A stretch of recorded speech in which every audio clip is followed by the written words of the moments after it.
is Problematic, and yes, Stracha, we are back to Gator. Now, I have actually been very curious of the other two endings, and I have gone through and curated the decisions needed for the first half so we can actually see one of the ones that we had not gotten to go through. Now, I'm not sure about the other two endings specifically. We have what was essentially the worst one, which is what I got immediately. We have the happier ending, which is what I got in our second playthrough. And I'm not entirely sure what the other two fully entail. Now, I'm very curious, and I have been feeling a bit just I can't find the right word. I can't think of it. But I've been very curious about coming back to the game and continuing on with these last two endings, or at least, another one for now. Maybe another one in the future. Probably not anytime soon. But if I can, I'd like to try and knock out one of them tonight. Like I said, if you are unfamiliar and this is your first time tuning in, this has basically been a culmination of... no, I'm not... Oh, not going to throw her downstairs. Don't worry. We are a new student at a paleo high school where we are the only humans to arrive with our good friend Olivia, who is a gator who rides in a wheelchair. And as we found out recently, our favorite teacher has just passed away. So, picking up in the second half of the game, this is where we'll actually be going with a lot of our decisions going forward. We'll get Frank out of the way. Let's get it done. Alright. Good? All good? Alright. No more Franks for the night? We'll wait till later. And we will continue on with our...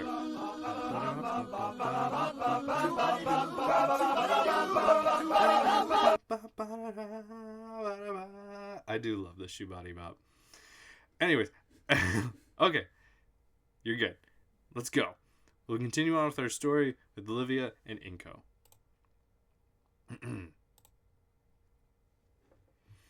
After school, I took the metro back home to shower and put on some new clothes. Hit the load button. As it turns out, my parents really were on a business trip for the weekend, as indicated by a sticky note on the fridge. Well, I'm back at the Pains regardless. Randy opens the front door to let me in. Ah, there you are. Damien mentioned that you'd be coming over later. Hey, Randy. Say, Inko, I was wondering if you wouldn't mind shoveling the snow off the driveway when you can. I'd really appreciate it, and I'll even pay you a couple bucks for it. No need for payment, sir, as thanks for letting me come unannounced again. Thanks, Yvonne. Really. As Randy leaves, I collapse onto the couch and let my head rest against the comforter. God, the whole thing with Ben and Mia really took a lot out of me. The weight of my heavy thoughts dragged my head sideways until I can see Olivia's bedroom door. My eyes lingered there as I considered getting up to see her, or just giving her some time to come out. She has to know I'm here now, right? She probably does. She also probably doesn't want to do her silly knee walking thing again. I wonder how mad she'd be if I caught it on camera. A presence then cuts off my view before sitting right next to me. Hey, you alright, Inky? You were kinda out of it at lunch. For a moment I considered telling Damien about what happened, but honestly the last thing I want to do is bring this sort of drama into what I consider my safe haven. Yeah, I'm alright, Damien. Just had a rough time at school and hoping to take my mind off of it. Ah, that's pretty understandable. I mean, with everything that's been going on and all, if you only knew. In an attempt to comfort me, Damien pats my shoulder. Tell you what, I'll finish up my homework, and then we can chill over a game of Rock Ring or something. That sound good? Yeah, that sounds good. Sweet.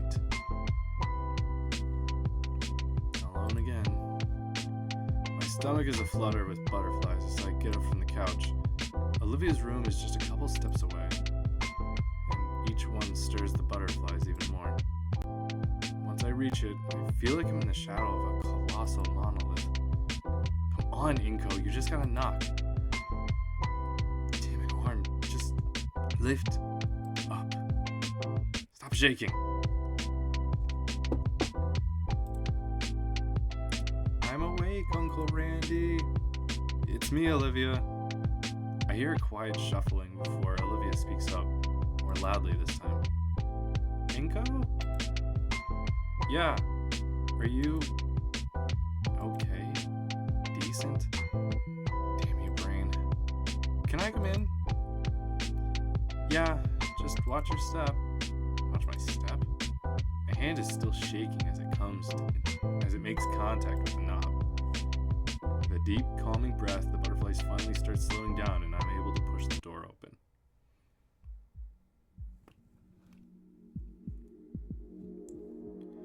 And I see blackness. Olivia? The room is extremely dark. The only source of light is coming in from the entryway. I have to take my sunglasses off in an attempt to see through the darkness. Olivia? The heck happened in here? Why is it so dark? I make out Olivia's shape in her bed. It's a long story. Come sit on the bed. Don't you have a lamp? Can't you turn it on? I don't want to ruin it. The darkness really that necessary for whatever this is? Yes. Alright, geez. I take a few careful steps forward and stub my toe on the edge of the bed. I fall forward onto it, crunching into something. Shit. Inko! Are you alright? Yeah. I have a better view now. Olivia sits in the middle of her bed, wrapped in her blanket. Surrounding her are piles and stacks of her old drawings and sketchbooks through the years. They're arranged in rings around her, and I've fallen onto the outer ring. Whoops. Oh, crap. Sorry. Get up, get up! I carefully lift myself back up. There's not too much damage. Olivia shoos me off that part of the bed. What is all this? Actually, how is it so dark to begin with? Don't you have wind? I can explain. Please do. Olivia inhales deeply. After you left, I had some time to really think. It was just me and my thoughts. Alone. Maybe a little too alone. Something within me just needed to come out. I just felt this need to. Well, it was inspired to do this. Some act of defiance against the world. Or something. I'm still figuring it all out. I feel kind of bad now, just leaving you alone here. Sorry. I could have called out sick or something. There's no need to feel bad, though. I really needed this. Because after I got everything set up, I got to thinking, and I had all day to do it. They can put in a lot of effort on me. He wouldn't be proud of me throwing a pity party for myself. So all this, I'm getting it out of my system. They're called performance pieces when someone does this sort of thing. That's all I can do, but I think it's enough. A performance piece. Olivia, this is amazing. You're able to keep striving onward with your work. Thanks. I mean it. You're not missing a beat, not letting what happened get you down. And here I've been all day, all gloomy. I admire it. I guess you're right. That's one way of looking at it. Do you want to come out into the living room? No. I think I want to stay here a while longer. It still hurts. Alright. I squeeze her hand and head back to her door. I'll be out here for a while then. She nods and shuts the lamp off again. I shut the door and sit back on the couch. They hadn't mentioned it, but she actually painted her windows black by that point in this part of the game. A performance piece. I never would have thought of that.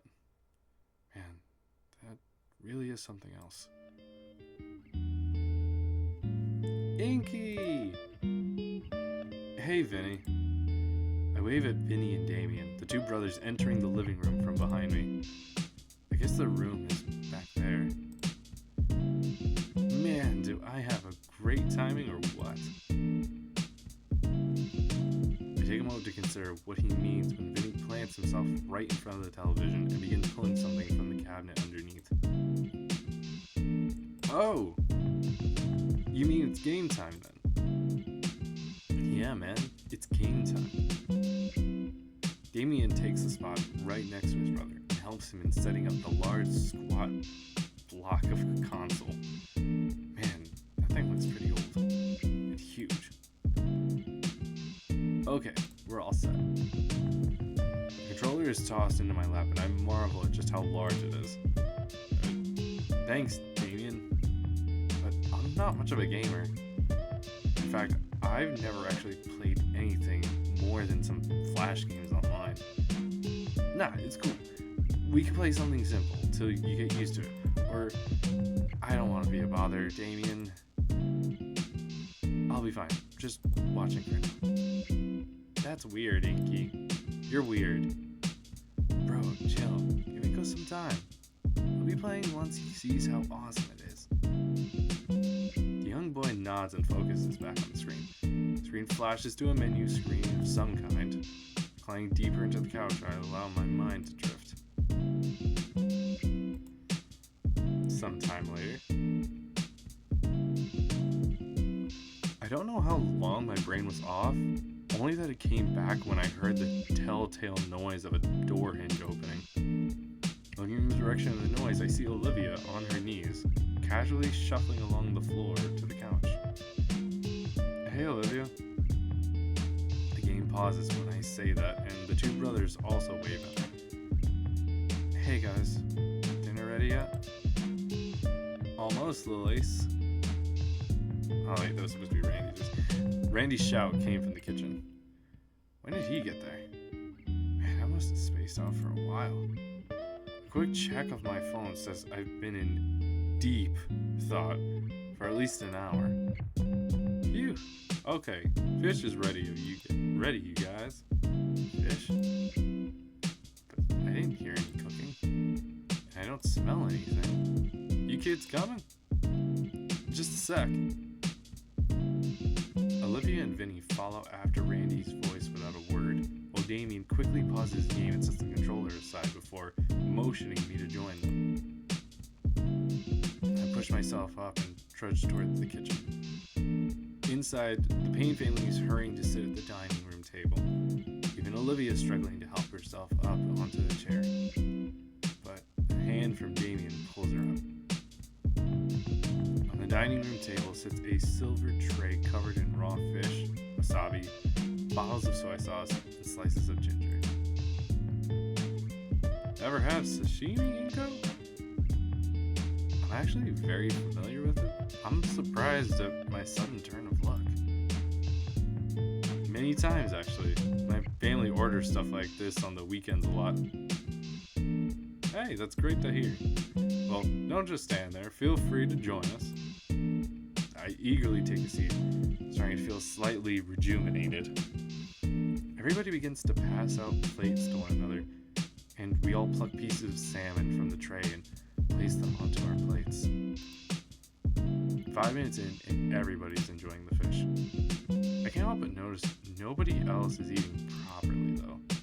They soak their fish in soy sauce, and the ginger seems to be eaten at random rather than used as a palate cleanser. Oh, Straccia, I know you probably wouldn't care for sashimi, but this sounds like your kind of etiquette to be aware of. And I've never even eaten it. Oh, wait, did I just...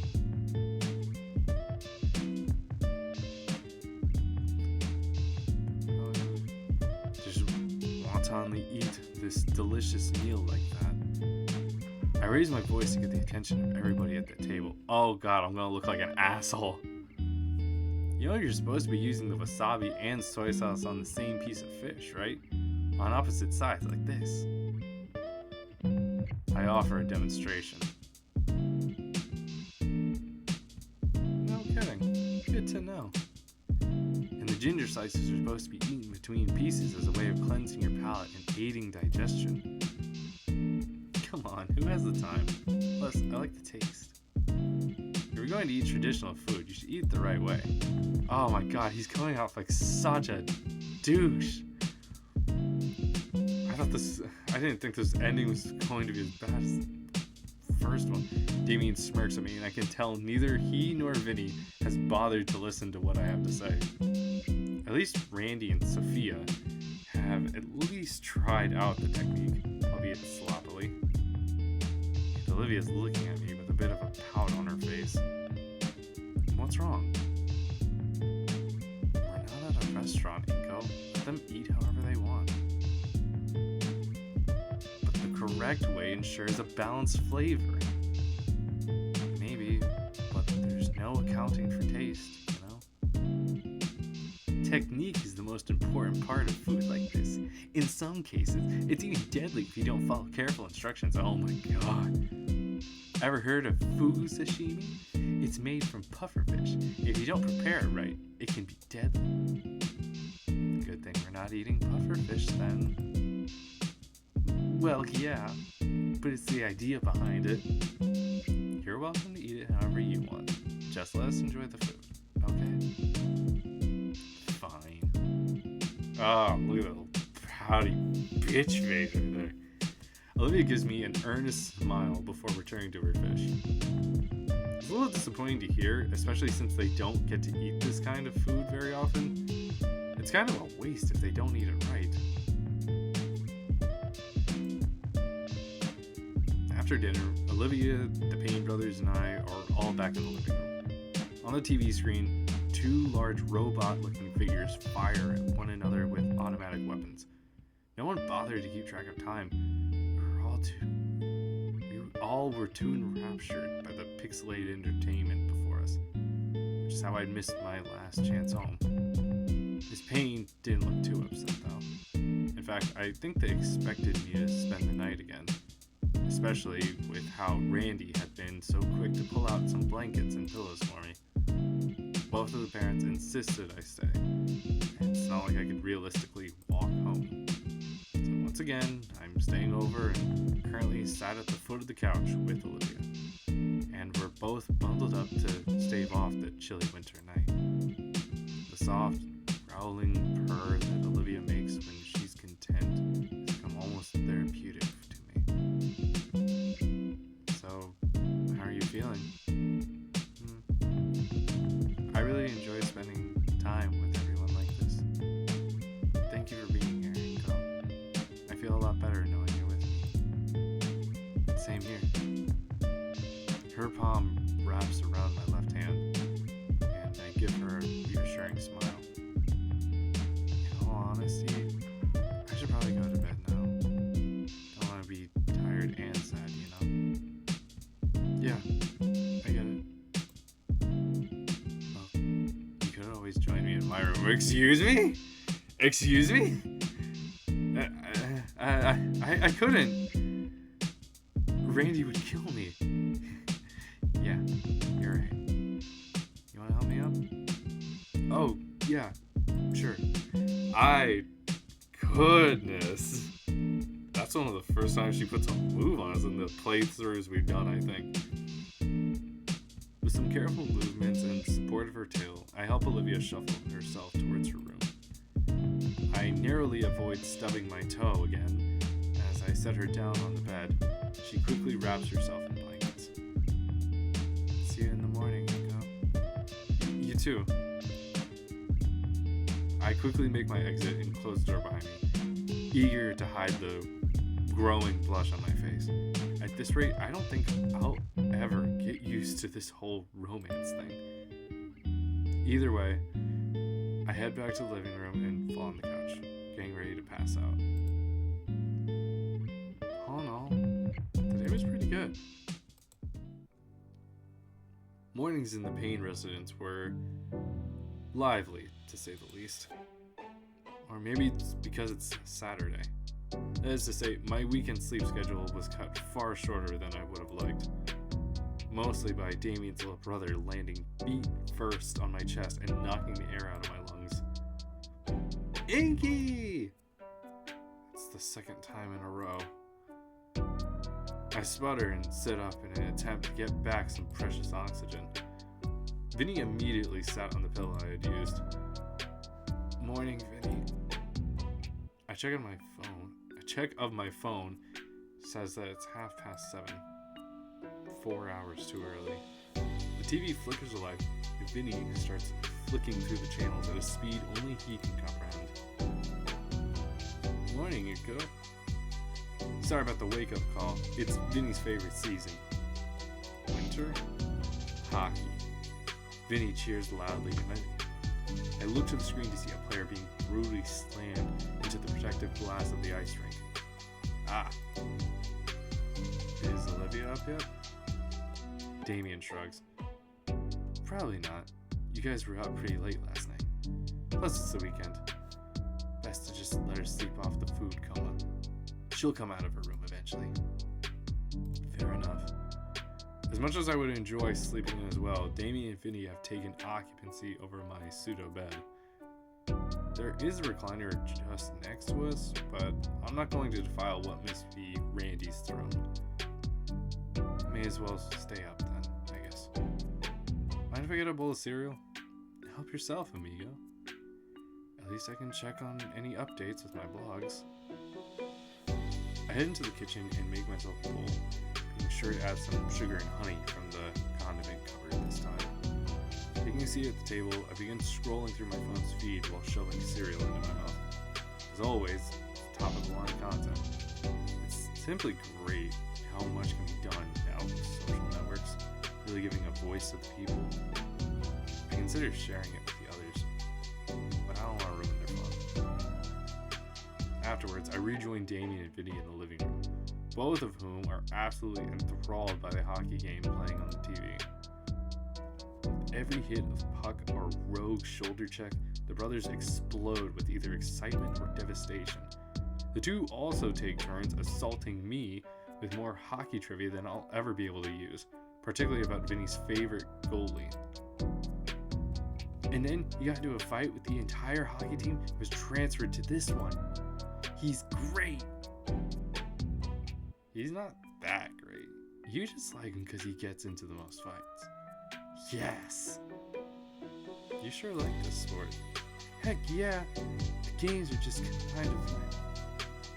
The games are just my kind of thing. My goodness. That guy that's up right now is also cool. He's...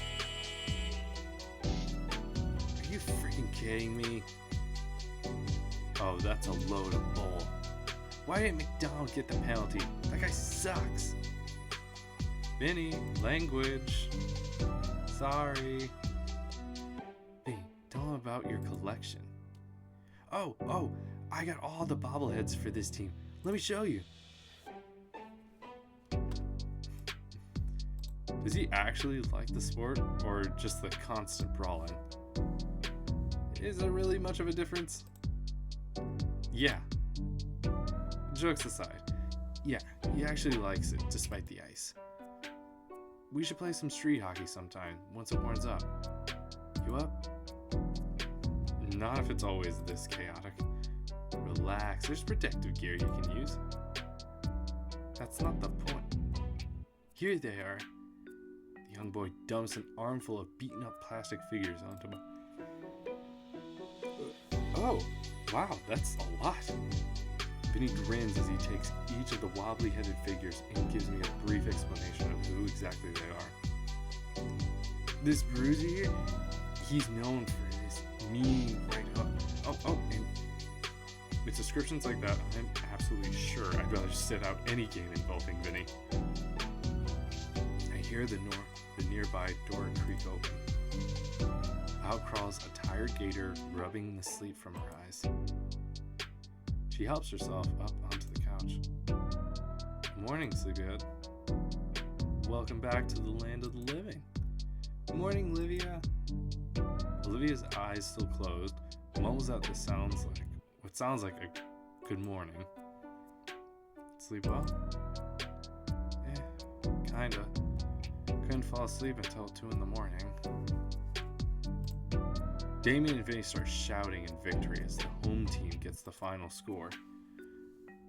What a slap shot! For the excitement in the room, watching hockey again, Sophia settles herself onto the recliner, opening up her laptop. Oh, the school's weekly newsletter just came in. Turn down the volume, Damien. Sure thing. Alright, first it says there's a basketball game this Friday against the Tail Spikes. In preparation for finals, tutoring will be open after school for everyone that needs it.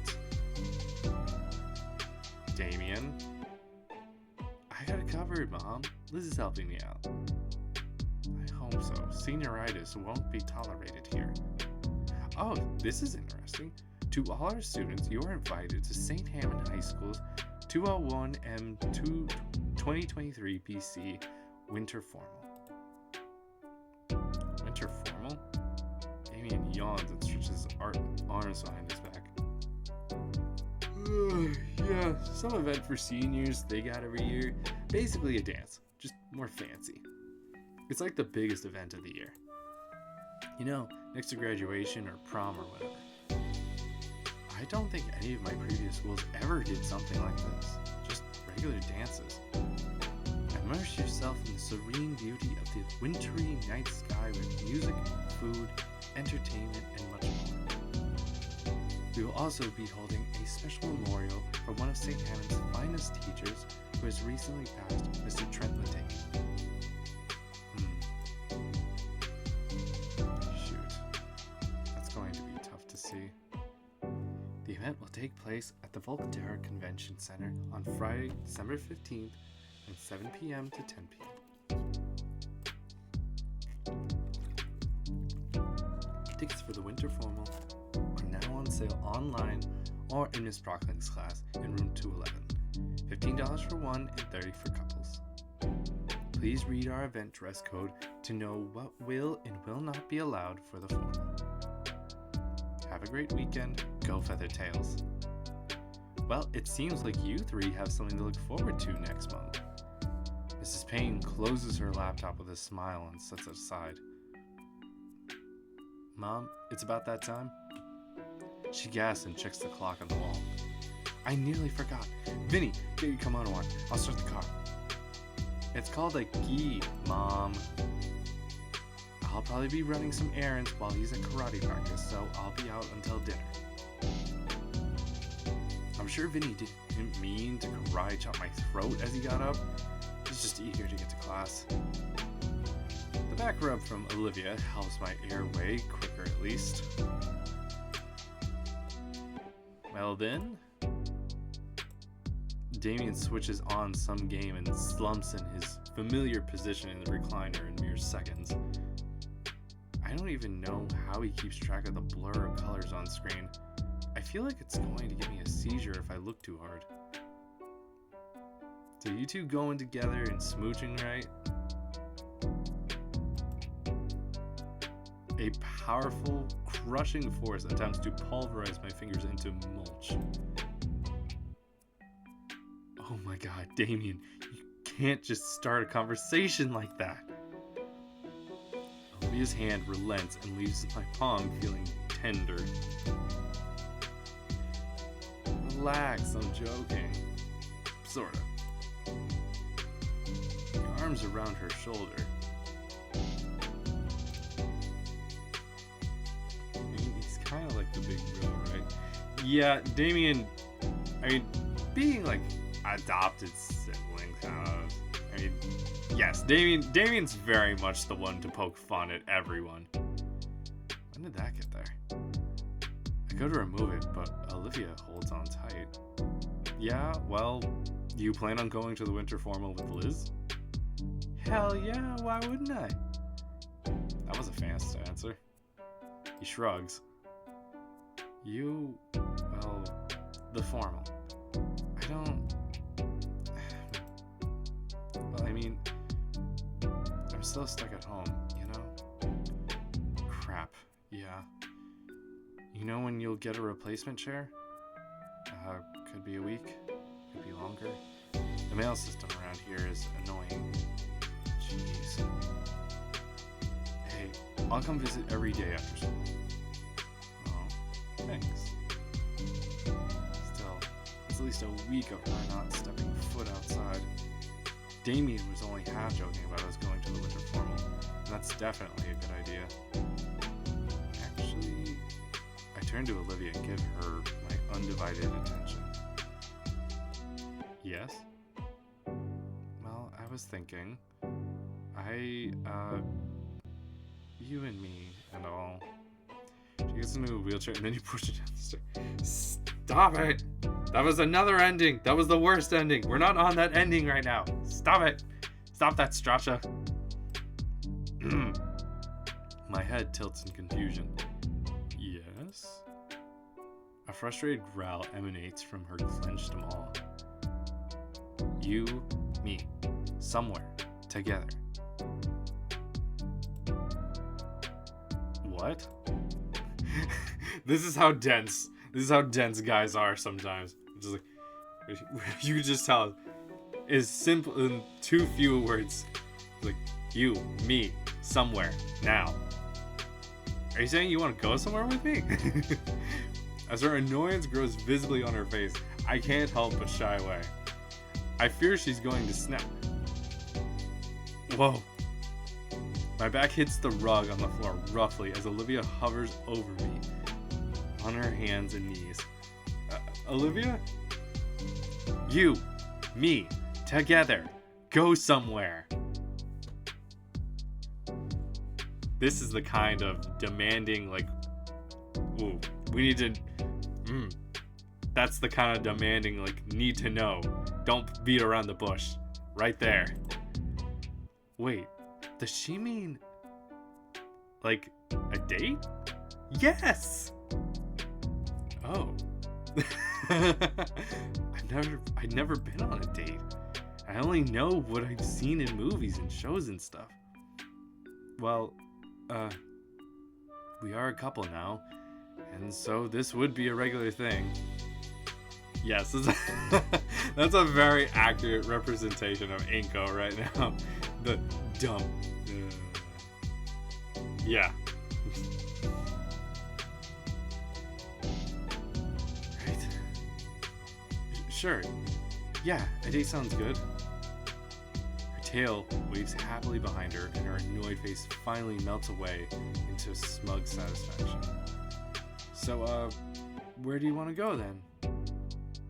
Oh, I've got some ideas.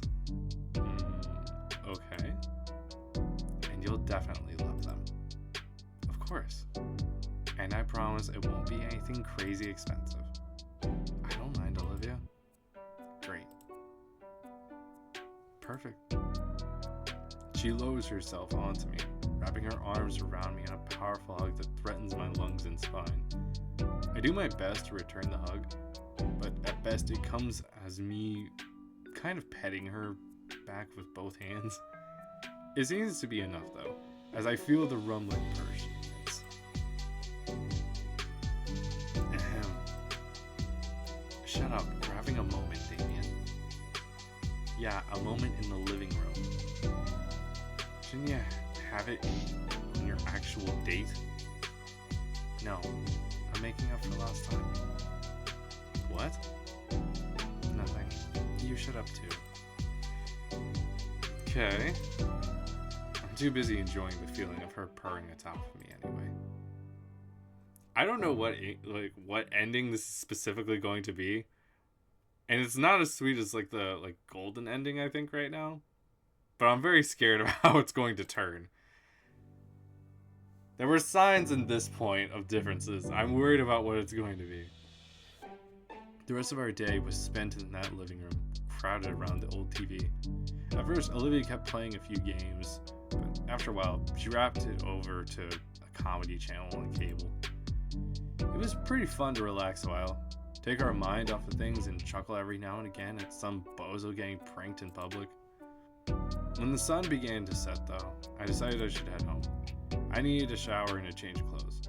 Both of Damien's parents were still out. felt bad when I left Damien's place that night. Or rather, I felt bad looking at Olivia as I walked away from this house. It only grew worse as I went from the metro to my quiet neighborhood and ultimately our empty home. Seeing the small pile of letters at the front door made me realize what that feeling was. Loneliness. Maybe I should have just waited and asked the Paynes if I could have spent another. Oh my goodness, read, damn you, read. I'm not this bad at reading. Maybe I should have just waited to ask the Paynes if I could have spent the entire weekend. If I did that, would I be overstaying my welcome? I don't want to abuse their hospitality after all. Bling. Withdrawing my phone from my pocket, I see that Olivia just sent me a new doodle. It was nice having you over. Despite the coldness in the house, Olivia's message brings some warmth to my heart. I had fun. Hopefully I can come over again soon. Still figuring out where we can go for a date. Take your time. We have at least a week. Keeping my door closed, I head for my computer so I can continue talking to her online. Occasionally, I search online for any forum or blog updates while she's gushing over her favorite anime. I lose track of how much time we spend instant messaging and sharing videos. But by the time I check my computer's clock, I realize it's past midnight. Shoot, I'm going to be exhausted tomorrow. Totally worth it. The next few days went by without much fanfare. By the time I knew it, the weekend had already passed and I was back to my usual weekday routine. Go to school, do the work, hang out with Olivia, and then head back home. As much as I felt compelled to check in on her after school, I didn't want it to become intrusive. Besides, Olivia and I still talked over text and online anyway, and she said she was getting by just fine. Once Friday finally comes around again though, I find myself lounging on the Paynes' couch with Olivia. Initially, she had called me over to show off her new wheelchair, and who was I to say no? Watching her do donuts in the living room till she was exhausted was certainly entertaining. Look at this! Look at this! Look at this pure happiness! Look at this! Oh my goodness, how do you not enjoy this? And a good demonstration of how nice the new chair was. But now, it sat abandoned in the middle of the room while Olivia sprawled across the rest of the couch with her head laid out across my lap. My hand runs across her back, listening more of those sweet gator purrs of hers. Though the relaxing mood ends when the purrs stop and she speaks up. I've been thinking about our date, Inko. Oh? Do tell. The annual Volgater of Modernist Expressionist Art Showcase. I've only been there a few times with Ladakon on school trips. I figured we could check it out. Modernist Exceptionist? Can't even envision what that style would look like. Huh. It certainly does sound experimental. I know. I can't wait to see what the new ways people have to express their ideas. I'd love to see it if I could meld it into my own work. Her thirst for artistic knowledge is certainly commendable. Yeah, sure. That sounds like fun. Perfect. Trust me, Inko. It'll be a great experience for the both of us. I'm excited to see it. I am so worried about how this is going to turn out. For the rest of the afternoon, Olivia shows off more of her video game collection. She even convinced me to play a few rounds of one of her favorite party games. I still suck pretty bad at all this, but it was fun. Saturday morning, big days here. Olivia started sending me restless texts after midnight. Honestly, I was pretty excited too, so I stayed up with her for a while. She sent excited ideas and doodles of her plans for the day, and they became increasingly unhinged and wobbly until I had to convince her to go to bed. Man, she's cute. Anyway, it's only about 10 in the morning. I'm left sorting through a dozen or so reminder texts from Olivia, like she's afraid I'll forget. I realize too late that I don't have much time to get ready, so I skip breakfast, get dressed, and head out the door. Apparently, Olivia studied the metro schedule, so she'll be in the same cabin that comes to pick me up. It's a pretty nice day out, especially for a trip to the city. Despite the sun shining and blue skies, the air is brisk enough for a light jacket. Hopefully the showcase is heated well. Before long, the metro comes sliding into the station and reaches a halt. Ingo, over here. Olivia waves me over after we spot each other. Hey, Olivia. Ingo, did you get my text? Yes, all 50 of them. You already know which stop we're getting off at? I haven't memorized. I scouted out the whole place online. It's not far from South Volcadera Central. Heck yeah. Anything in particular you're looking forward to seeing? Yeah? It said this place has a whole section dedicated to expressionism. Uh-huh. You know what that means, do you? Nope. I just click pretty pictures with my magic expensive talent box. Alright. I'll tell you the absolute basics. The art genres for dummy, goofy little silly billies. This is the most cutesy she has been with us in any of the playthroughs. And I am not looking forward to having my heart broken afterwards. That's your worst one yet. Hush. Olivia smiles to herself, gathering her thoughts. Modernism tends to be more abstract, so you're going to see a lot of attempts at high concept stuff. Some of it is going to completely miss the mark. So don't think too hard about the beginning. If you don't get the gist of it in less than a minute, chances are it's just pretentious. Right. But keep that in mind. Okay, so expressionism is an art form that's focused on evoking specific emotions or feelings in the viewer. And as predominantly post-war style, it really strives to capture the visual elements of disassociation, fear, and even death. The next thing I remember is being pulled by the hand off the train. Alright, we're close. Oh, I'm so excited. Thank you for going with me. Yeah, no problem. Come on, we got all day and I'm not wasting a second of it. Olivia drags me out of the metro down the custom paved walkway. This part of town sure is different. One second.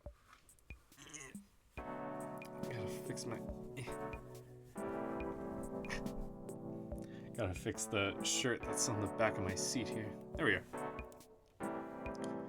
This part of town sure is different. It's just on the outskirts of the downtown area.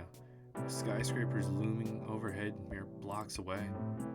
Very city-like, but also very lush with plants and landscaping. Just close enough to the business that the wealth is shared, but not enough so it's invaded but not enough so it's invaded by regulated concrete offices. I can read. There's more suburbs nearby as well. The place we're going to may as well be city center with how close it is to normal life. It's a standard of living I could certainly get used to. The McMansion we live in is fine, but sort of thing really appeals to me.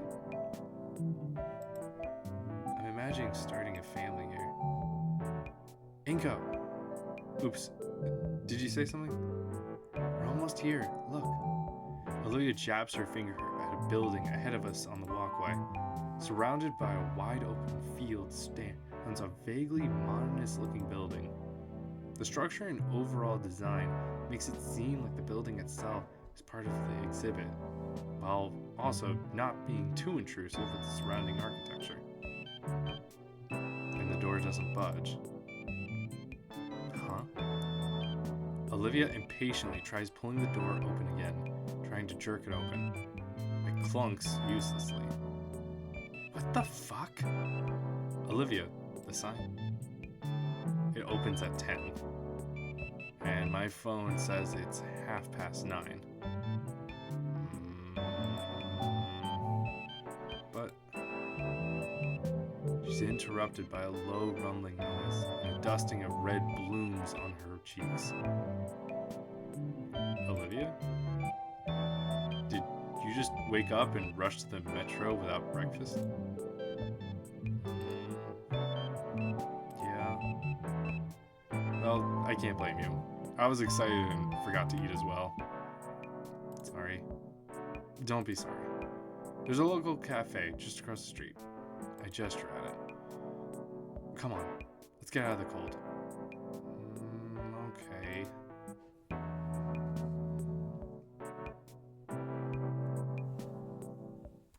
I was wondering if the next scene was going to load. Olivia was doing a good job of ignoring the chills, but she gave a deep sigh of relief once we entered the warm cafe. We order breakfast with hot chocolate and take a seat near the window. Olivia takes her first warm sip and melts into her chair. For a while, we just rest quietly. She looks back to the gallery building. One other reason I wanted to go here. I need to give a speech at the formal. For the Deacon. Something that'd make him proud. Something that'd do him justice. Oh. I heard some of his earlier work ended up here. I wanted to see it. That's a very thoughtful idea, Olivia. You really think it's here? It better be. It better be.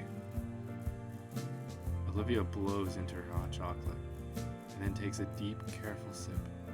With the early morning lighting and the building in the back, it sets a delicately somber mood. A young lady taking a moment to herself and the elements outside. No one letting his chance... No. Not letting his chance escape me. Hey, stay still a second. Do that again. I want to say this. The red creeps back across her cheeks. The coloring only enhances the potential shot before me. I lift my camera and carefully back away from Olivia, surveying the shot from all angles. Will you hurry up? Shh. Just go back to the hot cocoa, Olivia. It's weird, Inko. You're being weird. And though she said that, Olivia does return to savoring the warm drink slowly. It's as her lips finally touch against the cup that the shot is. My camera clicks in rapid succession, capturing the entire moment of her delicate sip. Even her soft sigh after, and scarlet on her cheeks growing more and more. Inko! Oh, sorry, Liv, got the shot. Returning to the table, I turned the display her way so she could see the best of 15 shots. Her face practically explodes with embarrassment as she draws her hoodie up to hide it. You look great, Olivia. Shut it. I enjoy this. I enjoy this. Do you really think so? Absolutely. You're more photogenic than you think, Olivia. With an annoyed huff, she pulls her hoodie back. You suck at compliments, Inko. Even as she said that, her smile speaks even louder. Olivia looks back out again. Is that? Oh, yes! People are going in! Come on, let's go! I nod and put my things away. Olivia's already at the door while I throw our trash out. Alright, for real this time. Our gallery. Here we come. The door swings wide open this time, granting us access to the treasure within. Upon entering the hall, it feels as though we're transported into a new world, one I've experienced before, the Nove Riche world. I really hope I'm pronouncing that right. My footsteps and the quiet creaking of Olivia's wheelchair echo through the halls. There's already a few others. Some older folks and college students. We're definitely the youngest people here. Olivia waves me to come close and speaks in a quiet voice. Alright, they've got sculptures over that way, and those are cool. But what I'm looking for is the regular painting halls, which should be... She looks around a bit and jams a finger down a corridor. That way. Got it. I wheel her down the direction she picked and into a large room. It's definitely what she was looking for. Paintings adorn the walls, evenly spaced apart and displayed with all the relevant information.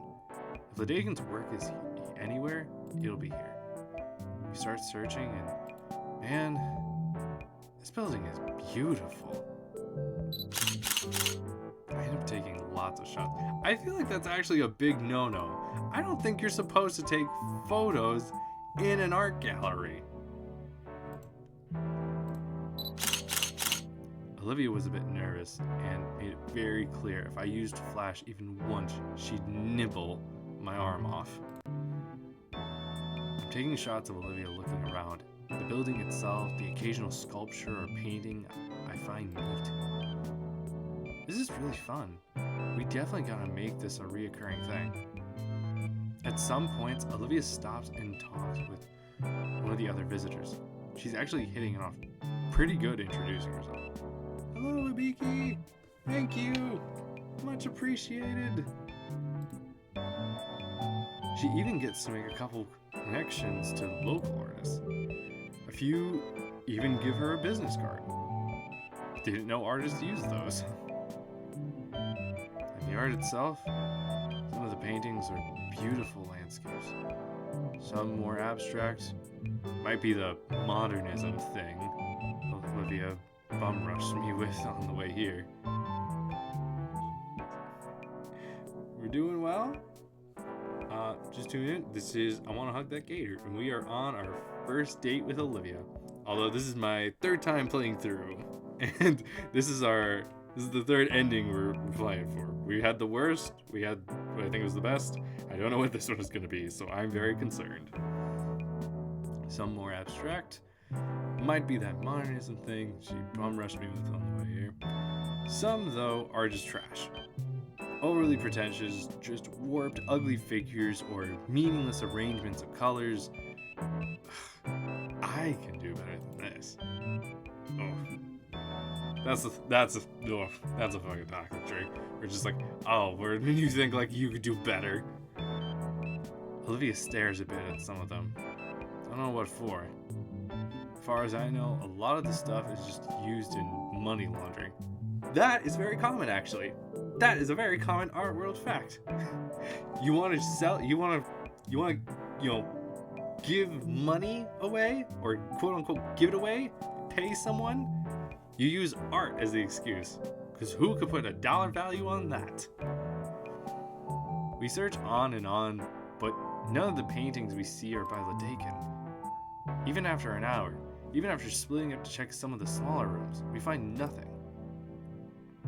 Eventually, we take a break in the main hall.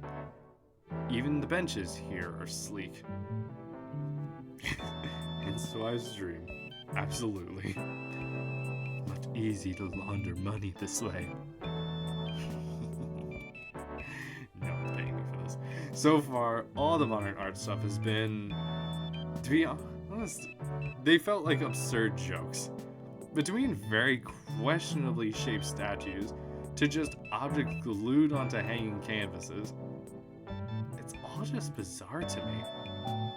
So, no luck? Nope. We watch a small group of, is that a gold toilet? Is that a revolving gold toilet? We watch a small group of bickering before a stone relief of a toilet. A very nice toilet, but still. My foot jostles Olivia's empty chair. Okay, thank you. Thank you, Strasher. Listen, people like art, okay? This is what people do for art. This is the art world. You just have to understand art. You either get it or you don't get it. My foot jostles Olivia's empty chair before us, which we've used as a makeshift table for all our stuff. Say, Inko? What is that look on her face? Thank you, Hibiki, thank you. There's a glint of mischief in her silver eyes. She motions me close and whispers her idea into my ear. I feel my own mischievous grin start to form. What are these two about to do? With a nod of agreement, my hands reach for the handlebars of Olivia's chair. Oh god, what are they gonna do? 10 minutes later. Must be a statement against modern industrial pharmaceutical companies. No. Clearly a display of the isolation of the average artist today. Our makeshift hand puppet drops as we laugh, watching as a pair of suit-wearing 30-somethings debate over my camera sat on Olivia's wheelchair on the other end of the room. We're sat together, leaning heavily on each other as we eagerly keep an eye on our own little artistic display. Oh my god, they're posing like their wheelchair is like an art piece. God damn it. It's perfect. That's just what people do sometimes. You just throw random shit on top of each other. Sorry, I hit the mic. You just throw random shit on top of each other and just poof, art.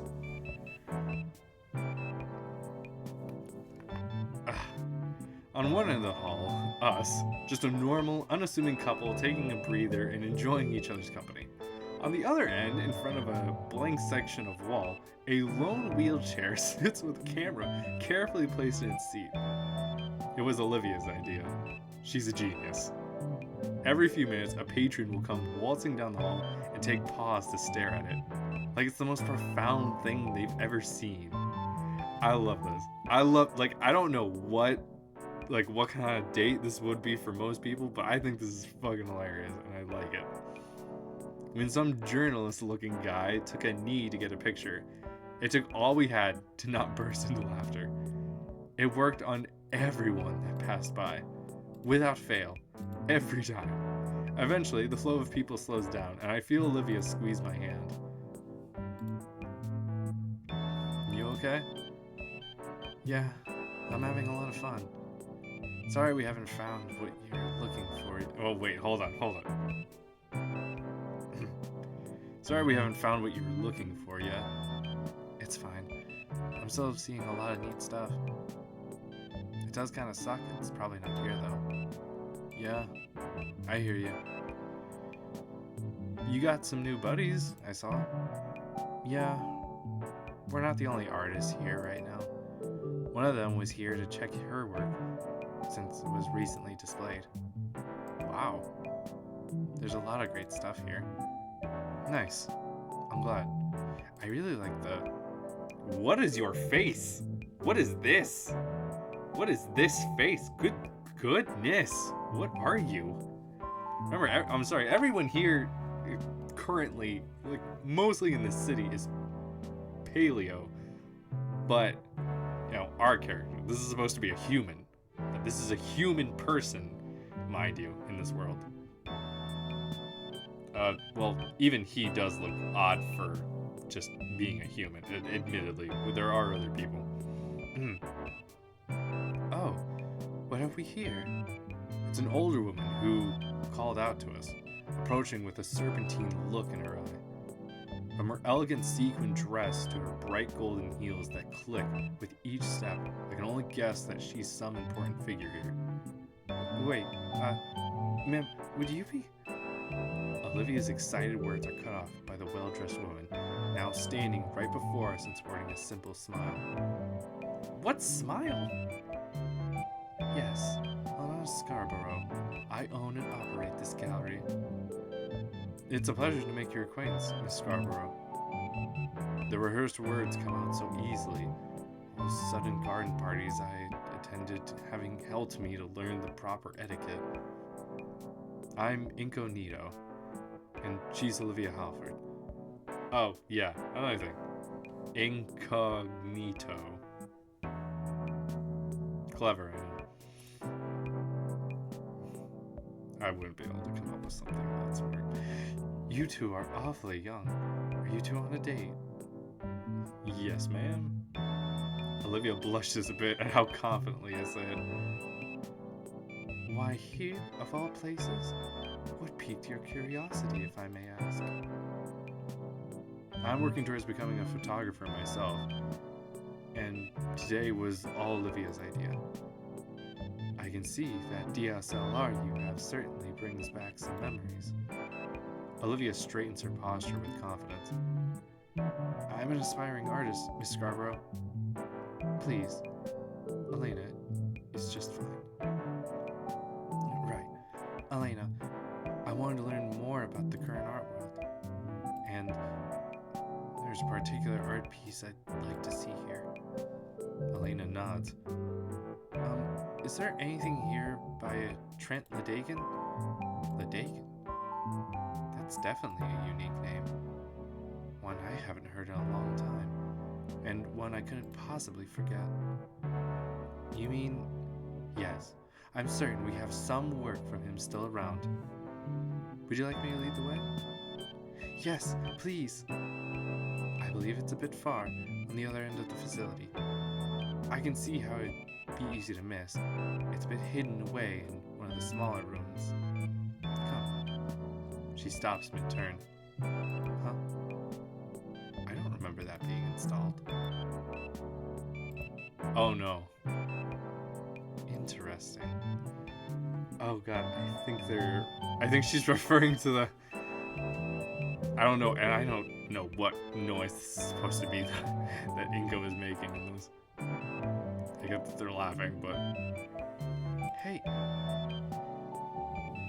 Oh. Well, aren't you two rambunctious? Well played. Sorry, Elena. Don't be sorry. Being little rascals is what a lot of art is all about. Come, it's this way. I start pushing Olivia following the gallery owner. Olivia motions me to come close and whispers in my ear. I like her. She's fun, yeah. Elena rounds a corner and clears her throat again. So, Olivia? Yes, ma'am? You say you're looking to be a better artist. Do you mean professionally? Yes, actually. That's wonderful. I'd love to see your work sometime. If it's good enough, we can even feature it here someday. Really? Oh yes, this place is a great way for our local artists to be supported. Why is that? The building and my business is a non-profit, yes, but artists can choose to display their work for commercial purposes. A substantial amount here is for sale, and all the money goes to the artists. A substantial amount? Maybe Olivia would appreciate some memorabilia for today. Wow, that's amazing. I'm definitely interested. Great. I didn't even know there was a place like this. Do you know of the other advantages that could work for you then? Advantages? No, I don't. The gallery owner takes out a small tablet, tapping lightly on the display until she presents a digital flyer to Olivia. Yes, there are several organizations that support disabled artists, from simple connections up to running their own exclusive events. Oh, I feel like this is not a good thing. This is not a good thing. I feel like this is gonna rub Olivia the wrong way. If you want, I could pass your name around to some of the busybodies that tend to show up to poach up-and-coming artists. I can't help but cock an eyebrow at her tone, or how she used the word poach. Olivia must have thought similarly as she shook her head. No, thank you. I need to be an artist that's good enough on my own. And I need to be an artist that Ledagan would be proud of, without any crutches. I'd be a terrible student if I did. Oh, you knew Ledagan? I should have figured. How is he doing these days? Oh, Uh, hmm? I don't know. Ladakins passed away. Oh, I'm so sorry. My condolences. Was he important to you? Olivia was his student. I understand. I only knew him decades ago. His work was superb. But I didn't know he had an apprentice. Oh, are you his apprentice? I. Miss Elena, a moment, please. Abraham, I'm clearly in the middle of. What is it? The shipment is here. They need you to sign right away. Oh, of all the timing. I'm sorry, you two. This will only take a moment. Yes, Elena. She points down into a room next to us. It's right in there. Thank you. Thank you. I'll be right back, I promise. You good? Yeah, let's go see it. We enter the small display room. The lights are kept intentionally dimmer in this room to create a calmer atmosphere. All along the walls are more paintings, but there's a lone bench in the center of the room. Which one is the Dakin's? Maybe there's more than one? Here it is! Which? Jeez. I caught up to her. The name on the painting is unmistakable. Trent Ladakin, age 19. Alma Mater, St. Hammond High School. And then the painting itself. An elaborate depiction of a dino, twisted and warped stylistically. I can't tell if it's mocking or what. And it's part of a set. There's a half a dozen of its type on the walls here. Huh?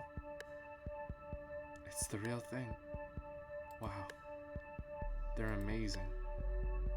But what is it? Didn't I tell you on the way over? Dakin's early work was expressionist portraits. He made these when he was just a year older than I am now. Some of these are historical figures, some are just people he knew personally.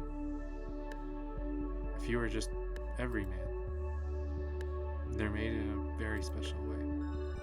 The portraits show the person distorted in unique ways, based on that person's life and Ladakin's opinion of them. Uh-huh. Are they in praise of the people depicted, or critical? People would get into arguments over that. If they were satirical caricatures, with a little too much effort put into them, or if these were in praise, showing people's lives as truly a part of them through their brilliant brushwork. But he never said. I wonder why.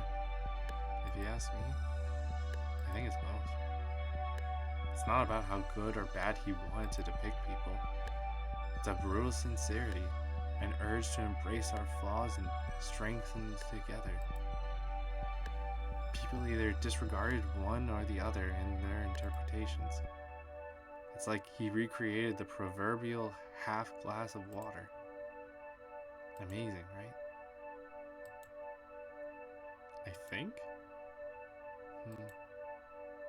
Honestly, to me, it just sort of looks like ironically ugly distortions of characters painted in a very skilled way.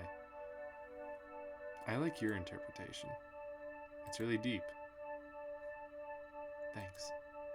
In all honesty, I don't understand what the purpose of these paintings are. Swirling some colors around a person's head doesn't do much to express their personality. I wonder what people would say about Olivia's paintings if they were hung up here.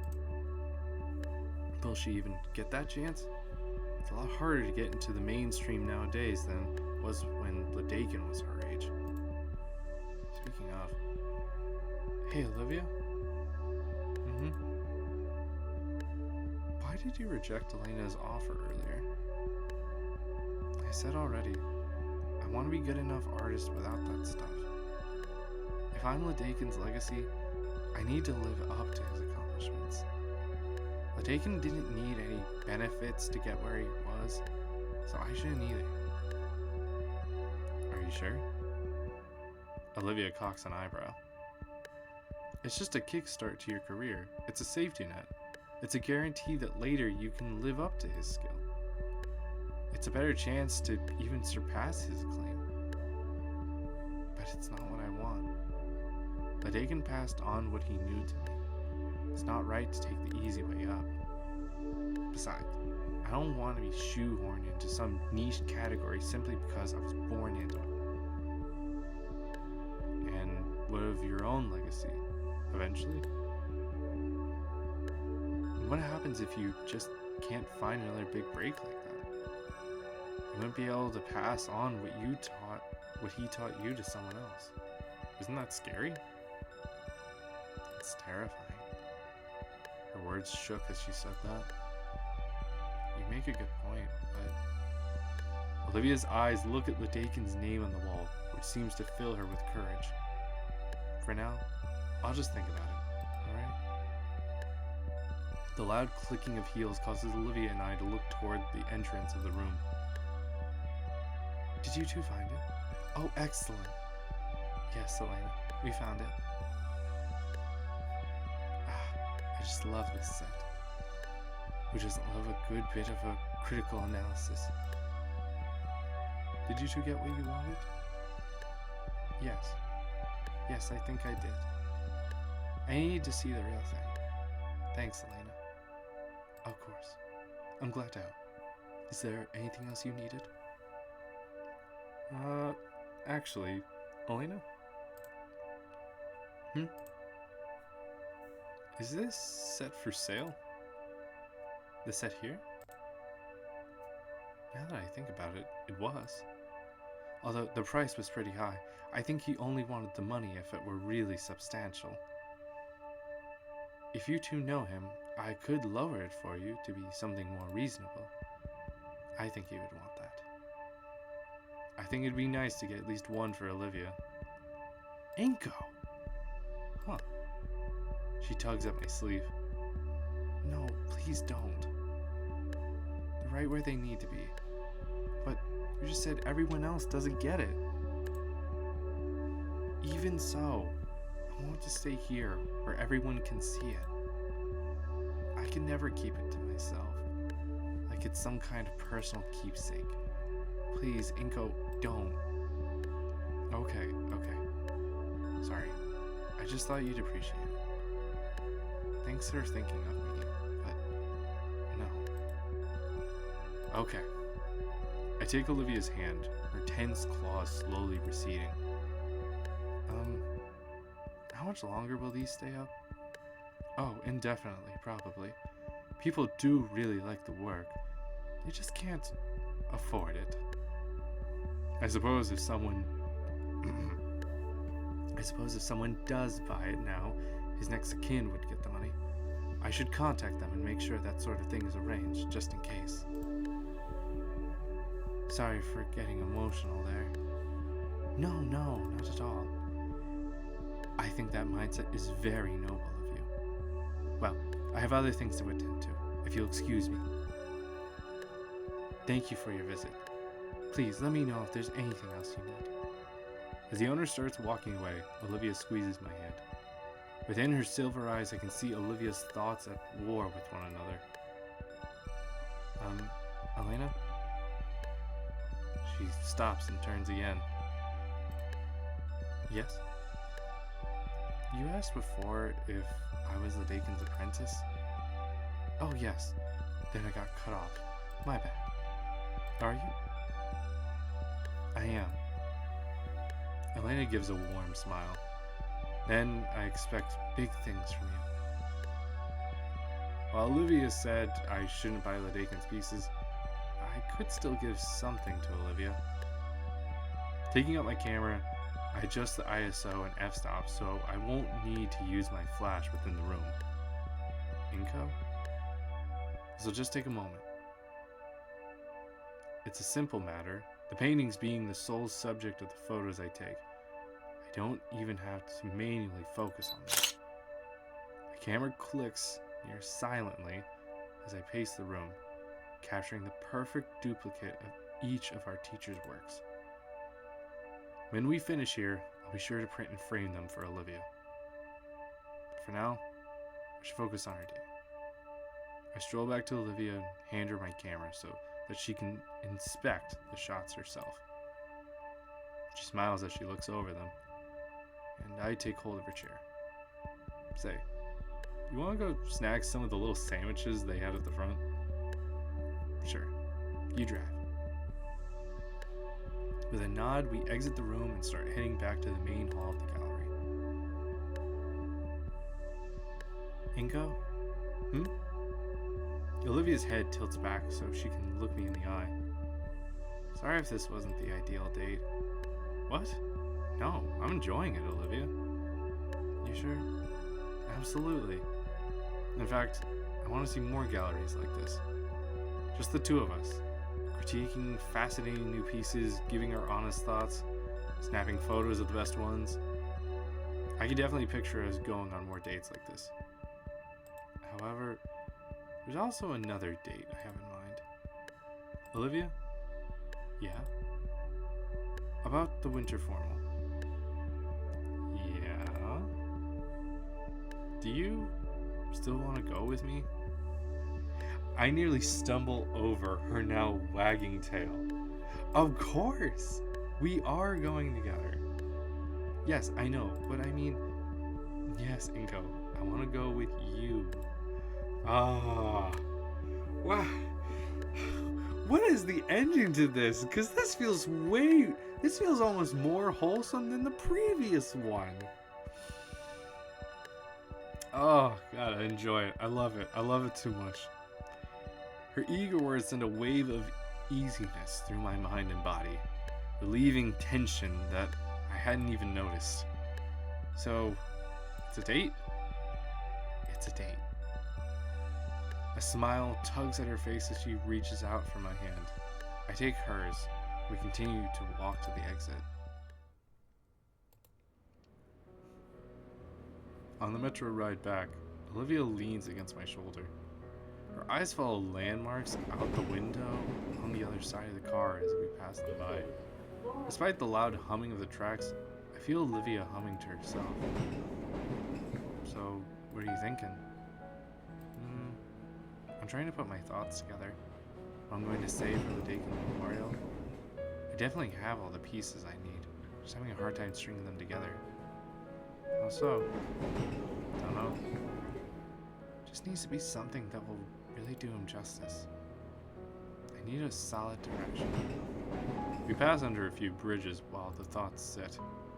What do you think? A direction? She nods. In that case, I think I have a few ideas. What I saw today. I saw a lot of you. How Dakin affected you. How his teaching shaped who you are now. That story is amazing. And I know everyone else will love it as much as I do. There's your ankle. Olivia doesn't respond, but I feel her humming to herself again. Maybe that is a good point. What if people don't get it though? I'm unsure still. No, the more I think about it, the more I think that needs to be the big thing. After all, who is closer to him than you? Even you say you're his apprentice. Does that mean you're the end result of his life's work? Let his work live on through you? I'm sure he'd love that. She smiles to herself.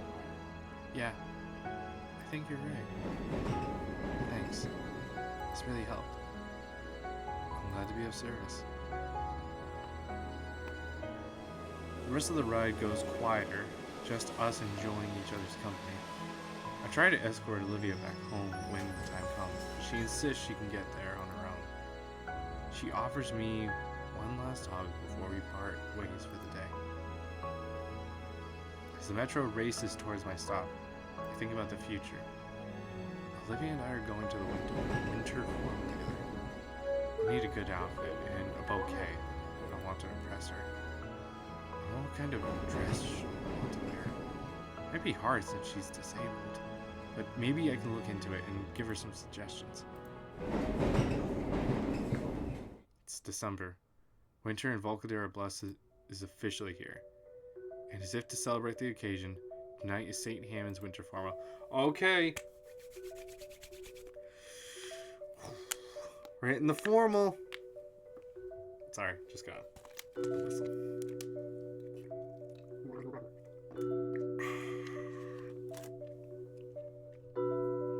Hard to believe it's already here. It really crept up on me. Whenever I'd remember the event coming up, I just force it out of my mind. The whole thing has me pretty anxious. It's like a date, but on a whole new level. Like there's some formality to it. I better not mess this up. Anyway, I find myself with a new difficulty in my life. Over and under and around and under and tug. I reel and loosen the lethal neckwear from my collar, tossing the devilish cloth on the floor in frustration. Scanning over the step-by-step instructions once more, I try to find where I went wrong in my latest attempt. I consider going tieless, but damn it, it brings the whole outfit together. And I want to look good for Olivia, because she'd be doing the same.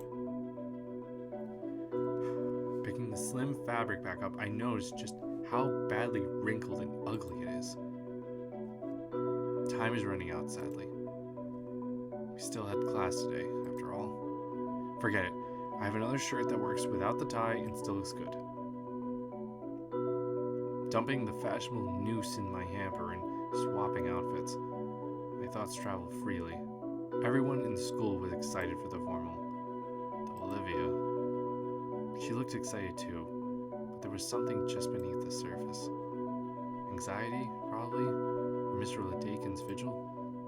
Only Olivia, Ben, and I seemed to remember that, and the rest of the school having moved on by now. Ben had kept pestering Olivia about her speech, insisting to know what she'd say. The only thing that kept me from pushing the stucco away was the fact that Mia would still give me the evil eye from the distance, in her janitor outfit. She deserves worse, but at least she's out of our hair. A check of the time says I don't have any time to try again. Tossing on the piece de resistance, the coat, I exit my room and head down for my foyer. Tonight's gonna be the best night ever. Probably. Definitely. I'll make it the best night ever for the both of us. I head through the foyer towards my front door and wait. Dad's home. Still dressed in his work uniform, hunched over the bar with half-filled glass. He hasn't noticed me. Well, not that it matters. As I open the front door, I hear a low grumble from behind me. Back by midnight. Without looking back, I head out. The chill that washes over me is deflected by my formal wear. I can only imagine how hot this outfit would be in the summer. And again, I did wear a jacket constantly for the first month of school. Speaking of, I can't decide whether or not I want to keep the sunglasses with my outfit. It's hard enough to see outside as it is. Somehow, though, it feels wrong to take them off. Hoping not to waste any more time, I begin to walk to the metro. I really don't want to be late, especially not for Olivia.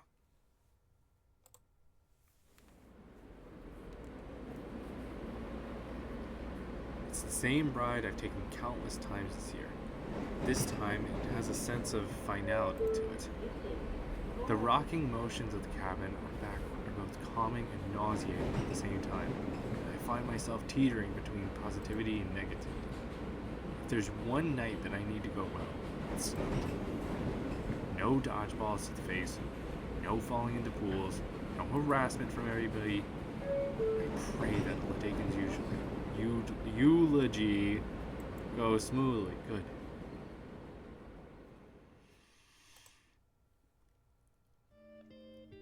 I find comfort in the routine walk from the metro to the Payne residence. As I stand outside the house, I realize I forgot to bring any flowers. Sorry.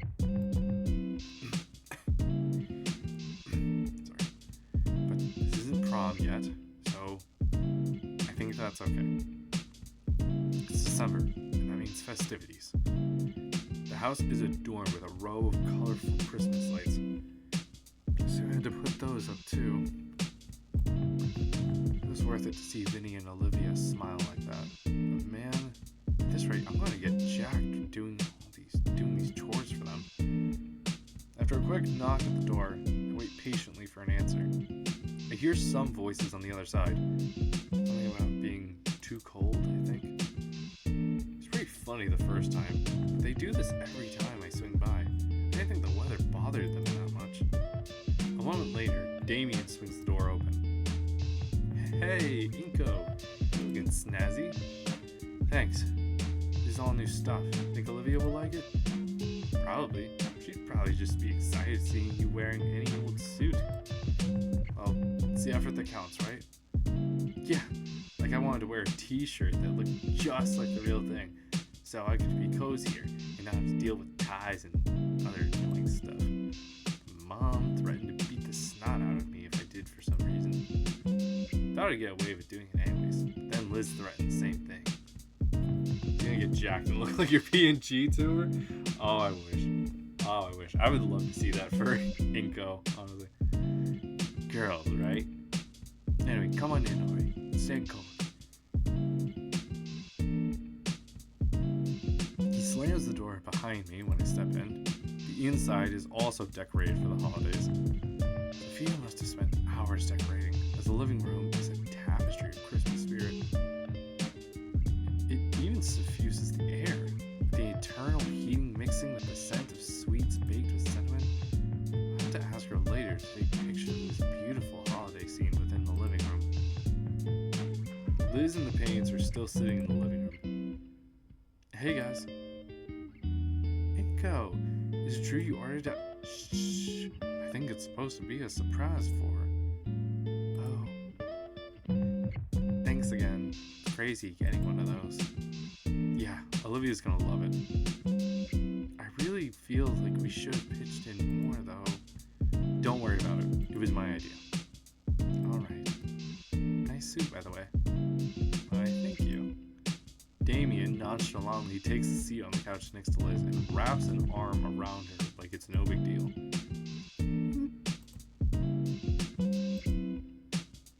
Damien looks at me and flickers his eyebrows. He knows what he's got. What a player. I should try that with Olivia. Ms. Payne can't hide her excitement any longer. Aw, that's precious. My little boy's all grown up now.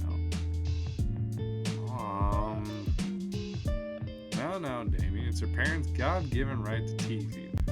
One day, you'll be doing the same to your kids. Well, you guys better not be like this all night. There's Vinny when I need him. Vinny is with his karate team, having a big sleepover. Not risking our little rascal messing up anyone's outfits before their big night. Oh, thank goodness. Okay, so we know that Vinny isn't here to ruin the outfits. That was a big thing in the bad ending. That was a huge point. Oh Lord, yeah. The idea of acid on my evening gown, I just die. Damien sniffles dramatically. Oh, stop it. So, don't worry, Olivia's just getting ready. She worked on her dress the whole week for it to look perfect. Worked on it? You mean she made it herself? More like she helped me in making it for her. Even had her own personal flair to it. A homemade dress? Oh, wow. And if Olivia helped, she's going to look amazing. Oh, Inko, I see that look. My face ignites in embarrassment as the rest of the room laughs at me. Ah, it's just some ribbing, Inko. Don't want you feeling left out after all. Gee, thanks, Randy. There's more laughter, but I can't stay angry at the Paynes. Instead, I take the last spot on the couch and lean back, mindful not to crease my suit too much. From the next couple of minutes, we simply wait and relax. Well, Damien and I relax. A blush is slowly spreading from Liz's cheeks and down her neck. Kinda reminds me of a thermometer. Damien shuffles closer, her red face coming down closer to him. He whispers something into her ear, and whatever he said makes the Lizmometer hit 1,000 degrees with an alerted yelp. What do you think this boy said to this girl? Because I can only imagine with that neck. His parents are just grinning as she squirms under their gaze. I don't feel too bad for her though. This is what she wants, I think. Still, what the heck did Damien tell her? No, scratch that. Is Damien even doing this on purpose? Why are we all staring at the red garden hose? I turned to Olivia's voice and... She's in the dress! She's wearing the dress! Oh. Wow.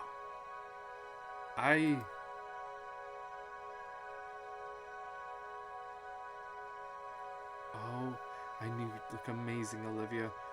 But to go this far... A hand slaps my back hard enough to make me stand and yelp. Randy grins unapologetically and then motions me towards Olivia. Olivia, you look... So many words fill my mind to describe her. I can feel my mouth flapping uselessly as I try to pick one. I look... Gulping in a breath of air, I finally pick... Beautiful. The single word is enough to make Olivia's blush reach out as far as her shoulders. And yet she smiles, even twirling her chair side to side so I can take in all the angles of her dress. Sophia said you helped make it? More like she helped me. It is quite vibrant in color, something that I've come to realize when it comes to any work Olivia does. So what are we waiting for? Traffic's gonna suck like hell. Trying to be getting into Liz's car now? About that. I'm not good at sound effects. What the? I don't know how else to just honk. That'll be our cue. Thank you again for having me, Sophia, Randy. If my hands weren't preoccupied with rolling my confused date to the door, I would have waved back to Damien's parents. Damien holds the door open, so Olivia is able to clearly see our ride for the night.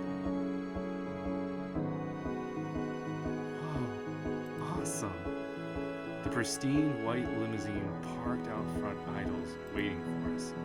Our chauffeur exits his seat and rounds the car to hold the door open for us. Mindful of him, I wheel Olivia as close to the entryway. The driver moves to assist Olivia, but I hold my hand out to stop her. I'll help her. Could you handle her chair? Of course, sir. Top tier honking. Thank you, Straccia. Thank you. I'm doing my best here. He holds the chair in place. If I may? Yeah, I get it.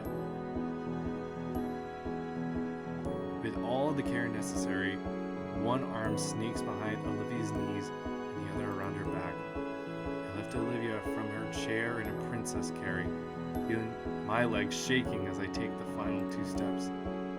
Olivia tucks her head against my neck, her hot breath making my skin tingle pleasantly. Finally, I set her down onto the soft leather seat within, right next to the tiny fridge and bar. Looking through the back window, the driver has finished securing her wheelchair in the trunk. He gives me a nod and returns back to the passenger door where Damien is guiding Liz in.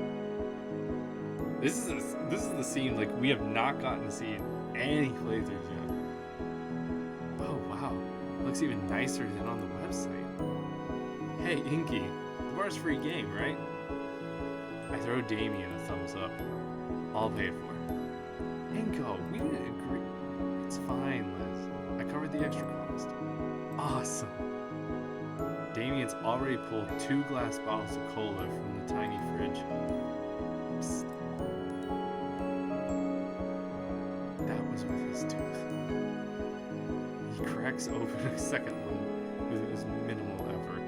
Oh, he cracked the soda open with his tooth. Got it. For you. Waves his bottle over to me in offering. I decline. Leaning over, I managed to snag 2 bottles and the fancy bottle opener. All the bottles open, I hold up mine for all to see. A toast before we get there. To what, though? Ah, crap.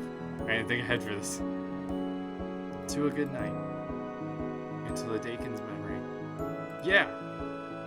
Our bottles clink loudly against each other, and we proceed to drink our frothy caffeinated beverages. By the time we reach the convention center, the fridge has been thoroughly emptied of its contents. I'm honestly impressed that Damien could drink so much. Somehow, he hasn't burped a single time. I don't even try to wrap my head around how anymore. Olivia's hand wraps around mine while we wait for the limousine to come to a stop. Peering out of the tinted window, I see plenty of activity just outside of the venue doors. It looks like a line has already formed. All of the dinosaurs are dressed in colorful formal wear as they socialize with each other and drink from suspiciously opaque bottles.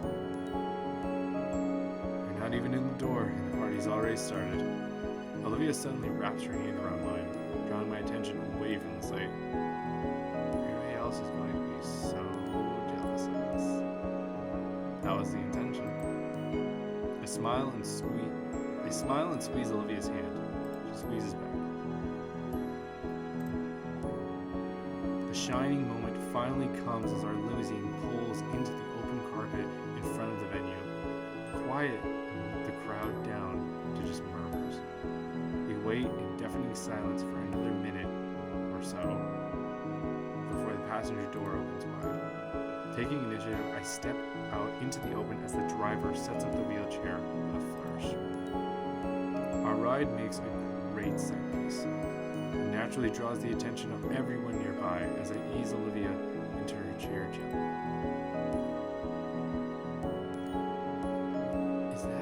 That's Inko and Olivia. A human dino couple? Cringe. Holy shit, it's Sisyphus. I bask in my peers' admiration as Damien and Liz follow after us. There's a figurative red carpet stretching from our limousine to the entrance of the venue. Have a good evening, sirs and ladies. Before the driver turns away, I shake my hand, palming him the necessary tip. The sound of the car door shuts behind me, and I take this as my cue to push Olivia forward and push the spot in line. As we make our way inside, our fellow classmates continue to vocalize their astonishment. Damn! Coming to the party in style, Leo. Olivia, looking good, girl. You make that dress yourself? Is it just me, or do Inko and Olivia look kinda cute together? As much as I hate to admit it, wait, what the hell am I saying? I'm loving this. After months of feeling regarded as the school's outcast, the spotlight's finally shining on me, and I'm reveling in it. And it feels good knowing that Olivia is getting the attention she rightfully deserves. Me and my cadre slowly move past the crowd with heads held high. We approach the sign-in table where more people in line look our way. Figures. Think we could cut them? Wait, why would we be allowed to? Let's go. With a nod, I push Olivia around the line and head directly for the table. Looking back, Liz frowns, but Damien simply nods in understanding. My peers in line beside us are watching as we casually roll up to the table where Ben is waiting. Olivia, Inko, we made it. Hey. Ignoring Olivia's clipped tone, smile back at Ben. Of course we did. In a limo, no less. What a better way to start off the night. Ben moves a clipboard to Olivia, and she quickly fills in her name. I lean over her shoulder and sign myself into it. Alright, you guys are good to go. What about Ladakin's memorial? I wasn't ever told when I'd be speaking. He hands over a slip of paper to Olivia. We'll be doing it at the end. We want to let everyone enjoy their night first. Figure you would have liked it that way. Looking at the sheet over Olivia's shoulder, I see its collection of bulletin points related to Ladakin's eulogy. Olivia scowls and crumples the sheet into a tiny ball between her palms. Olivia, I have a speech ready, Ben. Look, I know, it's just a backup. Just in case, alright? Nothing can go wrong. Ugh. She tosses the ball of the paper into her wheelchair compartment. Let's go, Inko. Right. See you inside, Ben. Ben... We don't really care for Ben. We don't really like Ben all that much. For good reason. Below her breath, Olivia mutters, hope not. We move past the check-in, venturing deeper into the halls of the venue.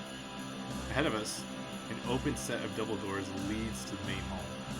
Near the side, we enter several rows of neat round tables. The other half is reserved for the dance floor.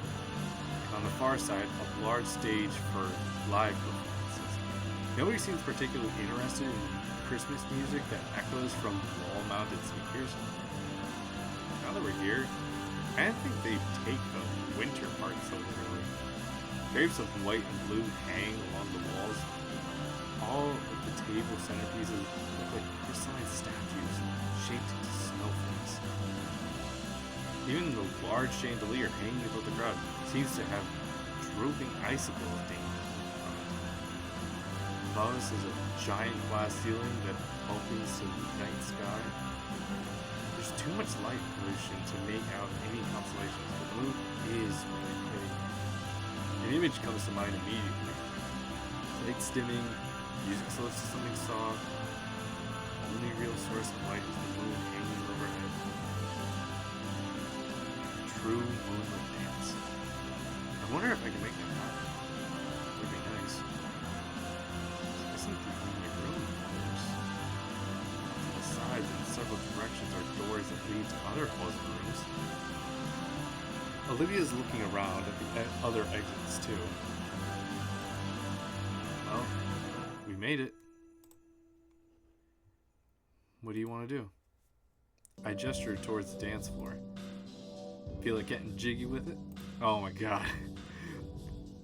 Olivia gives a wincing smile. I thought you were supposed to be cool. But dancing? I don't want a lot for Christmas. Oh wait. Duh. Sorry, I confused very much what song that was for a moment. I just read it and not thinking about like, oh, it's a song. It's like, I don't want a lot for Christmas. Duh, damn it. No, I think I'd rather die. Besides, somewhere around here is a room they set up for the Dakin. Right, yeah. We should pay respects first before anything else. Alright. Olivia's tail guides my wrist as I push us towards one of the exits. Why is it so hard to say rough 2 times in a row quickly? I don't know what you're trying to get me to do here. But I'm not falling for it, Stracha. I'm not falling for this. I know you have something in mind here, and I don't trust you. I don't trust it.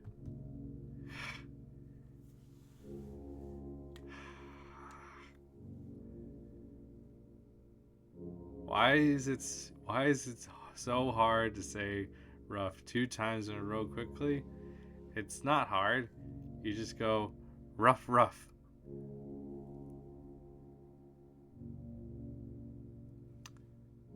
Are you happy now? Whatever you're gonna say, over with now. Okay. Okay. Glad you're done. You're done. You're done. The memorial room isn't hard to find. It's a smaller room, well lit and with little furniture. On the far end, a framed picture of Ladakin and some of his old pictures from his classroom. Some from him, some from his students. There's a few other students here, paying their respects. Olivia taps my wrist with her tail. I let go. I walk alongside her as we approach the portrait. I wonder when this was taken. It can't have been that long ago. He looks just like he did earlier this year. Olivia doesn't seem like she's ready just yet. I'll give her a bit of privacy. I wait outside the memorial room, leaning against the wall. I can see a bit into the main hall from here. The music swapped from festive to proper upbeat dance music. I don't know why I said dance. In fact, I'm pretty sure I see... Yup. Liz's head towers over the rest of the students, spinning and bouncing rhythmically just like a metal spring. I'm sure Damien's doing his best to keep up. They must be having a blast. I'm glad. Man, it's still so surreal to even be here. I never thought I would have ended up on a date with someone at an event like this. I've seen all sorts of stuff like it in the movies, but to actually experience it gives me the jitters. One big night to make the sparks fly. Olivia touches my hand, using the other to wipe at her eyes.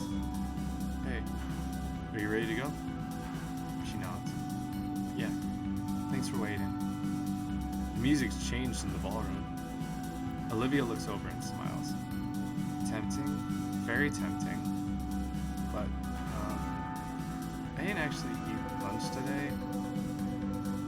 That's turning into a bad habit. Spent all day writing, reading, rewriting, rereading, on and on. Okay, audio for a moment. We're good.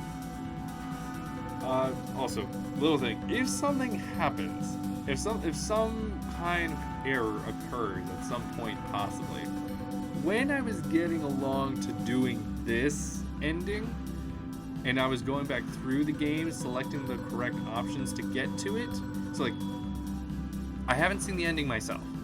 I only know the options I had to choose in order to get to it for like the first half of the game. But while I was doing that, there was an error. I'm hoping it doesn't impact anything. It showed up during, like, before or after I made one of the decisions in the first chapter, or like the first half of the game. Nothing has happened so far that has, alluded that something would be wrong. But if something does go wrong, I just wanted everybody to know that as a possibility. I get you. Come on. I think I saw where they were serving food. Passing through the main hall once more, Olivia's hunched over something. Her phone. I crane my neck around her shoulder to get a better look. She's carefully studying pictures she's taken of her written speech. Seeing the room must have renewed her drive. You'll do great, Olivia. I hope so. I have to get this right. If you want, we can find a table first. Then I can get us dinner and give you a bit of extra time if you want. Would you? Yeah, no problem. Thanks. Olivia points me to the table in the corner, furthest away from the commotion. Just like her spot in the lunchroom at school. How about that? You want meat, right? You know it. At these type of events, they would either have catering or meal tickets. At least when I attended with my parents. But judging by the sight of my peers carrying small plates of food, it's a simple buffet. Of course, catering with some 100 active seniors is bound to go wrong. The scent of spiced meat puffs through the spacious hallway. I can only imagine how Damien would feel right about now. I followed the movement of the crowd. letting the finer-nosed dinosaurs pinpoint the location of the buffet for me. As the ambient music dies down, the chatter starts to grow louder. I turn the corner of a hallway and find myself exactly where I want to be. Buffet stations run parallel along each wall of this cafeteria-esque room. There's even a chef and grill in the corner, prepping personal selected cuts of meat to specification. Most of the dinosaurs struggle to remain civilized in the presence of this kind of food. Having skipped a meal, I don't know if Olivia would fare much better. Nearly every station is swarmed with high school seniors. I walk over to one of the few tables in the room that's still open. Salad bar. I'm getting some pretty good ideas. I'll impress Olivia with the nicest darn looking meal she's ever seen. It'd be great for soothing her anxious nerves and setting a romantic tone. Taking and balancing a tray in one arm, I consider how best to arrange a full dinner properly. Wait. A video I had recently watched starts replaying in my head. Remember, the most important part of a high quality meal is the garnishing. Okay, I'll start here and get some veggies around the edges of the plate. It's framing, like in a painting. And then I'll go find the best meats to fill in the rest. I start waiting in line, eyeing the main courses as it slowly moves me forward. There's some decent variety. I can really work with this. Hey, mind if I cut in? Damien? Hey, thanks. Don't mind if I do. Can't you wait in line like everyone else? I did, the first time. This is round 3. He's getting annoyed. If he gets beat up in the parking lot later, it's his own problem. So, how's your night going? It's going well. Olivia and I are having a great time so far. Hey, that's great. Liz and I have been dancing like crazy. It's a blast. Gotta say, I'm happy for you. Sorry for being unsure earlier when you two first became an item. Looks like I was completely off the mark. Don't sweat it, man. Yeah. Got 2 plates for yourself, I see. Smart. I should have done that. No, one's for Olivia. He cocks an eyebrow. Are you sure? Yeah, I'm gonna put everything into prettying it up. That's herbivore food, son. It is now. I know what I'm doing. We're finally at the front of the line. I start carefully picking out the best cuts and strips of the various meats on display. I saw on a guide on this once. It'll end up crazy romantic. Romantic, huh? She likes turkey more than duck. I drop the roasted mallard with the tongs and grab the preferred bird. You'll see. It'll be great. If you say so. I'm sure it'll be fine then. Damien just loads his plate up with stacks upon stacks of brisket and fillets, nearly forgetting to use the tongs at all. Oh, brisket. Oh, barbecue season is over. I want brisket and barbecued. I saw a video of someone cooking brisket on TikTok recently, and the way they grabbed into it and it fell apart, oh my god, that did it for me. I just imagined, just 2 hands full of brisket and just like, oh, fall apart for me. I'm not even hungry right now, but I'd always kill for brisket. Once he has his plate stacked high, he gives a salute and slinks back out of the room. I, however, still have a mission to do. There's a few more lines for things like side dishes. It's gonna be perfect. I don't think she's gonna care for this plate very much. 20 minutes later, and 2 trays of perfectly picked meals are balanced precariously in my hands. It came out pretty great, I think. I even used the condiments to my advantage, giving perfect dots of flavor where they'll be most effective. I hope Olivia likes it. Here we go. Ta-da! I slide Olivia's tray before her. A part of me is irked that she'd have her elbows on the table. Get over it, man!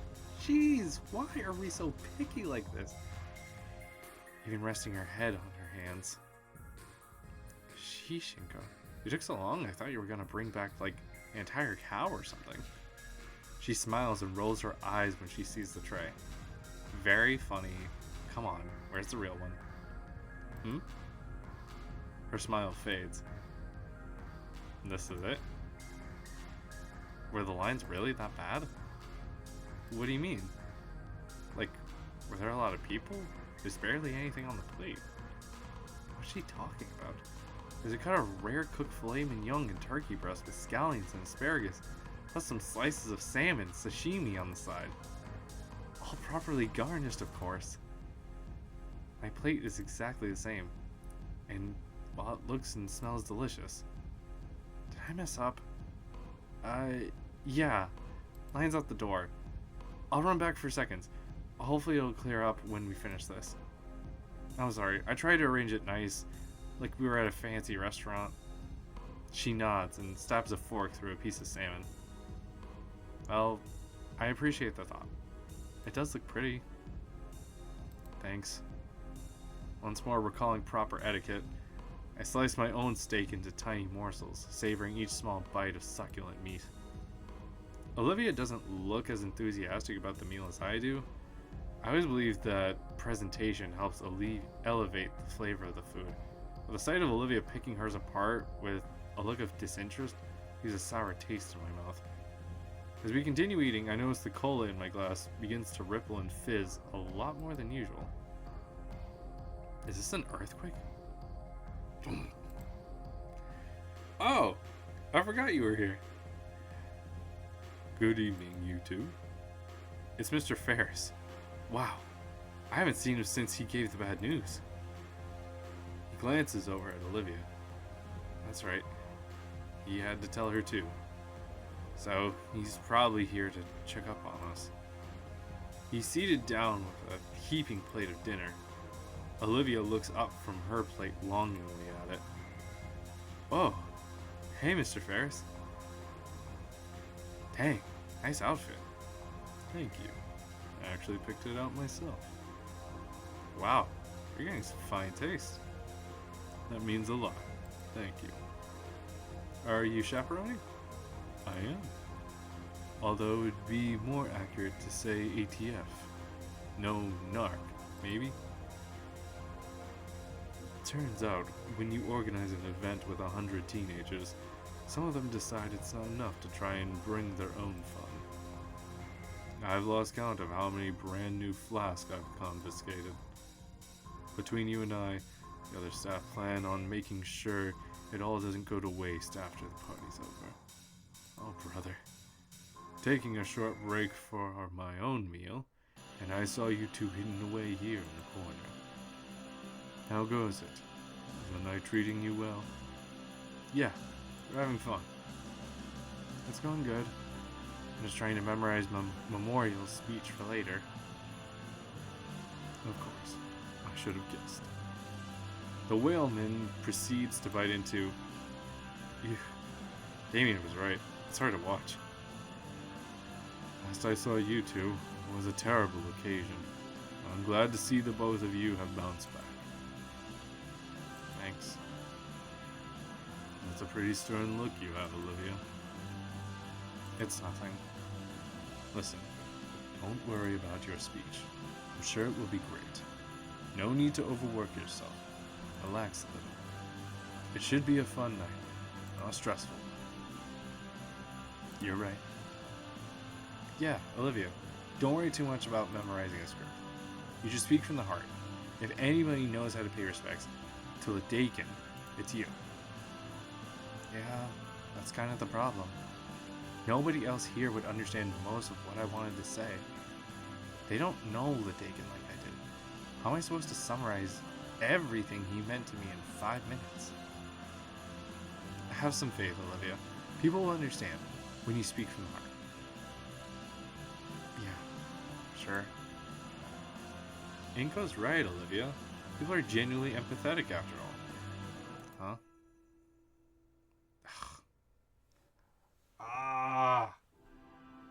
Ben.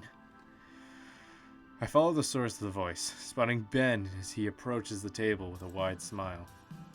Everybody's experienced loss, Olivia. You'd be surprised just how much they'll understand. As Ben takes a seat, Olivia doesn't look happy. In fact, she looks noticeably more upset than she did 5 seconds ago. Good evening, Benjamin. You've done a bang-up job organizing tonight. The design of it wasn't all me. The student council all worked together. Of course, a lot of the decorations are just reused from year to year as well. Ben skillfully forks several vegetables together into one bite. He seems content that Olivia's actually tolerating his presence.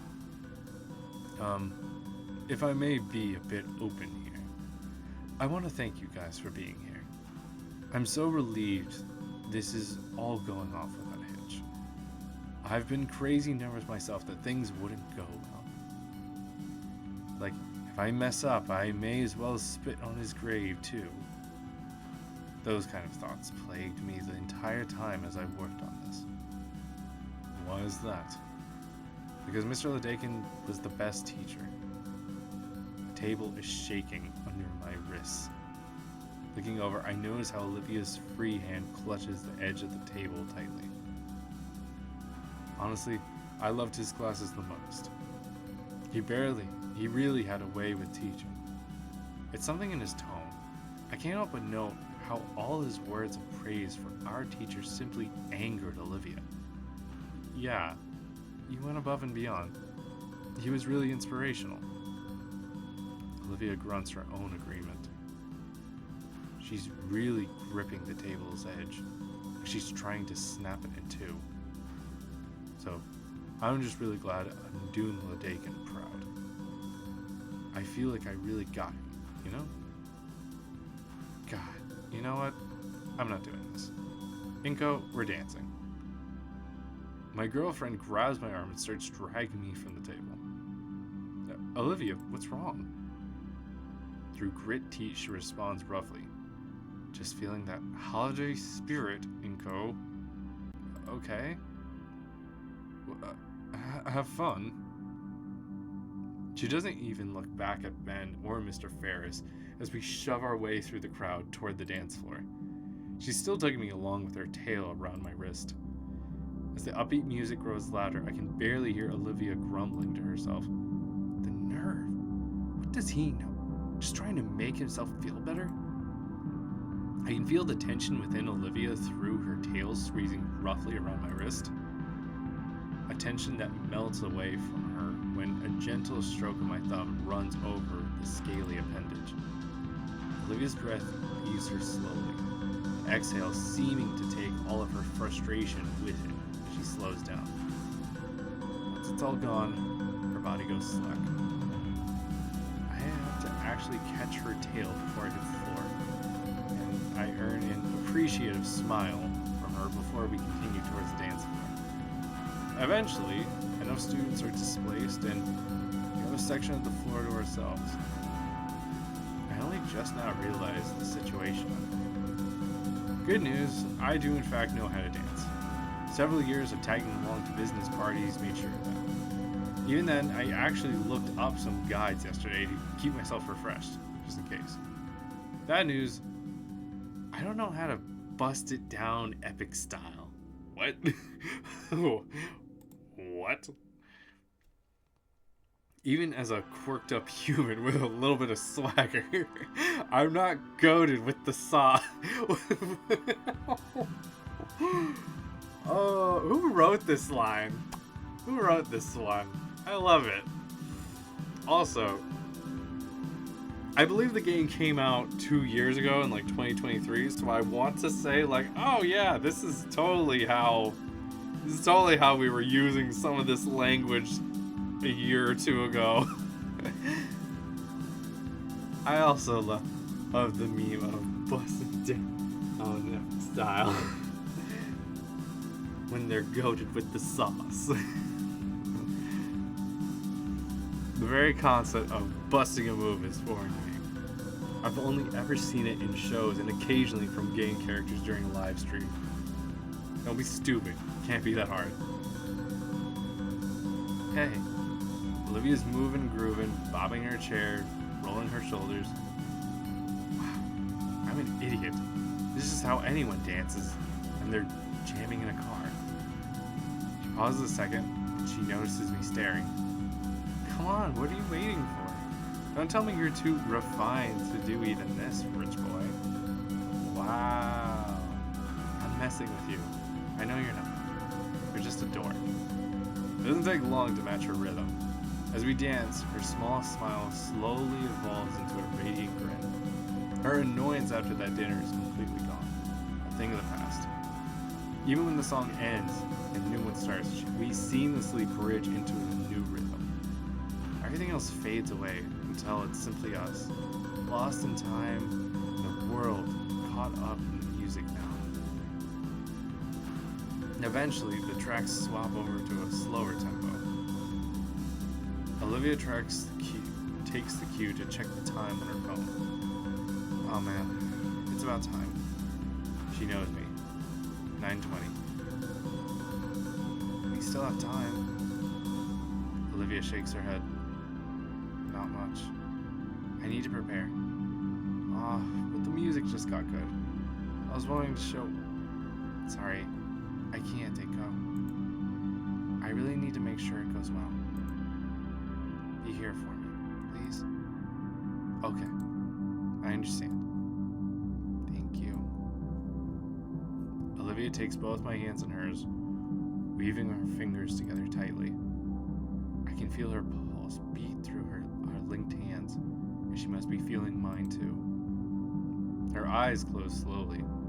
I can feel her heartbeat slowly fall in line with mine. Finally, she gently lets go. She turns her wheelchair and starts off in another direction, not breaking eye contact until she's nearly lost in the crowd. Well, that was it. That was amazing. It's a shame we couldn't get a proper slow dance, though. Yeah, a shame. A few people glanced my way. Yet, stood up. Oh crap. I'm just standing here on the dance floor like a chump. I cut through the crowd and reached the sidelines. There's chairs set up along some of the walls to rest in. Am I just being selfish? We just danced for what, an hour? It's not like we can't ever dance again. Olivia has responsibilities, and she takes them seriously. That's what makes her so great. She wasn't like that at all at the start of the year, was she? Across the dance floor, I catch sight of Damien with his date. The two sway along, carefully stepping around each other. Damien's actually struggling, but Liz holds him tight, taking him through the motions. While the song goes on, he gets more confident in his strides.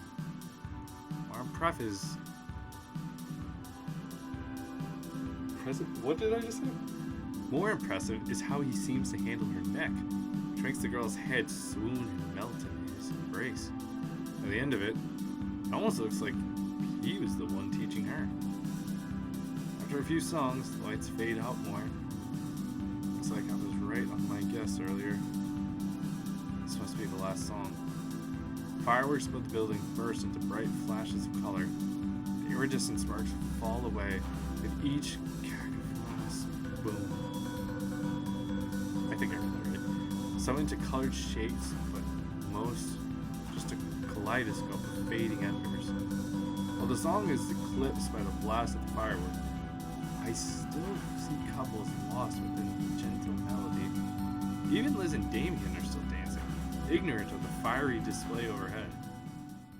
The last song fades out, and the lights start getting warmer. It stings a little. On stage, Principal Scaler steps up to the lone microphone, gives a thumbs up to have it turned on. Good evening, everyone. I hope you've all had a wonderful night. The remaining chatter gets quieter. Thank you all for coming to tonight's event. I'm happy to see so many participate in one of St. Hammond's oldest traditions. Although this year, we have cut it a bit short for a special occasion. As you all know, earlier this year, we lost one of our most beloved teachers at St. Hammond. The deacon taught for many years and gave his all to helping his students learn. So we have a few words of service we've prepared to send the night off.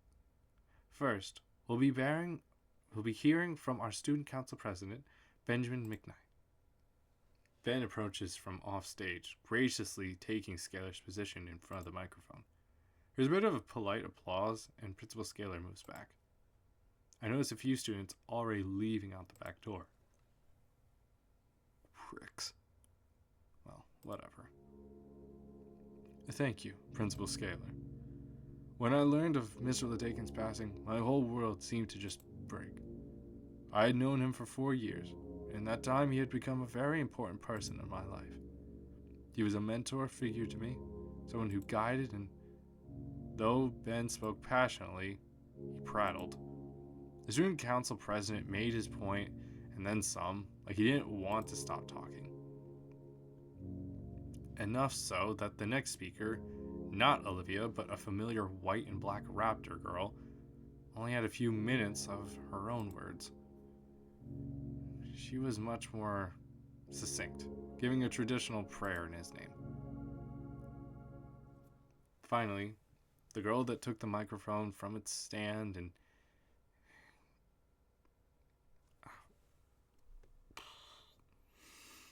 handed it to Olivia as she wheeled onto stage. Olivia moves into the spotlight with a look of determination on her face. She takes a moment, breathing deeply before scanning over everyone still inside the room. I flash her a thumbs up, though I don't know if she can see me under that bright light. Finally, she brings the mic to her mouth and begins. Sorry, a little nervous. Hello, my name is Olivia Halford. Many of you know of me, the quiet girl in the wheelchair at school. But for the longest time, Ledakin was the only person who actually show me he cared. The only teacher to truly teach me. The only one to reach out. In a dark, lonely world where I thought I was all alone, he was there for me. I nod along as Olivia talks, absorbing her genuine words. That's part of why I asked to talk today. I can't hope to say I was his favorite student, but he was definitely my favorite teacher. From a child, I always had a passion for art, and I've had many teachers through the years learning. After so long, I just had the impression none of them actually liked art. Either to them, it's another subject to teach to equally disinterested students for throwaway grades. And I can say, none of them went above and beyond the way he did for his students. She takes a pause to catch her breath, and I notice her eyes still half lidded as she peers left and right. That spotlight must be poorly angled. It looks to be aimed right at her eyes. Ledakin was one of the best, and he was taken from us too soon. But he does live on, through the students that he really did teach. That's how he taught, giving it his all, not getting discouraged by apathetic classes of ungrateful, unwilling students. If just one student was there to learn, he would teach them all he knew. And I'm honored to have been that for him. There's some whispers around me, and I notice more and more some of our peers are quietly speaking during her speech. I wave my arm, silently pleading she notices me. Sadly, because of that damn spotlight, Olivia cannot take my hint to reel her speech back on course. In his prime, he was known for his portrait work. Controversial as his efforts were, there was no denying his skill. And though I don't do portraits so often, and though I'm not as skilled as him yet, someone like me was able to win an art contest in just months of his class.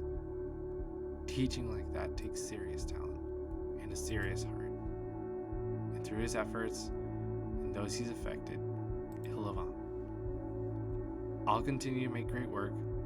I'll continue to do his name justice and carry his torch. As his apprentice. That's what he deserves most. Thank you, and have a good night. Silence. A bit more polite clapping, but also some murmurs from the crowd. Is she all right? That's it? Did she just say we were ungrateful and unwilling? Oh, shit. Oh, shit. I'm gonna drink. Okay.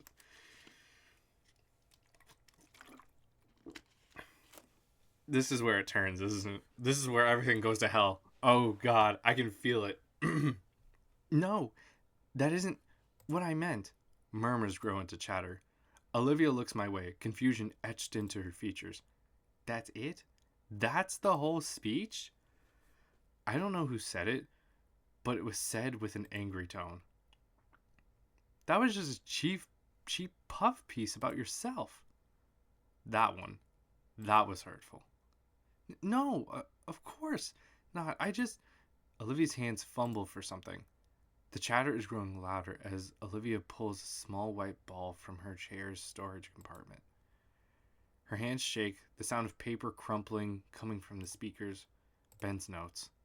To continue, Ladakin was an important member of the community, and oh my god, that really was the whole thing. Are you serious? How insulting to Ladakin. You should be ashamed. Woman moment. My mind is scrambling. What can I even do? The damage has been done. No, it's fine. So long as Olivia calms down, she can have a good comeback.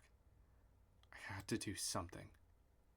You're doing great, Olivia. Keep it coming. Oh, God, that was not... No. No. She instantly rips the paper in two. Uh-oh. Who was that? Are you mocking me? What is wrong with all of you? Shit, that isn't what I meant. The principal rushes on stage. Olivia bats her arm away. No, let go of me. A vicious growl permeates through her clenched teeth. Silver eyes glare daggers at every person still in the room, shouting back at her. Enraged, she smashes the paper in her hands back into a ball and chucks it at the crowd. Fuck you all! None of you knew him like I did. Ladakin meant more to me than anyone fucking else. Olivia, please.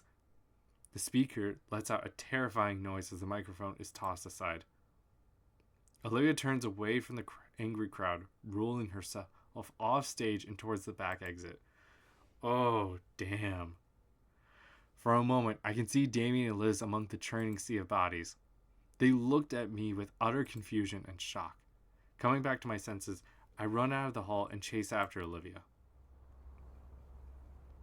Pushing the side exit open, the frigid breeze of outside air hits my face.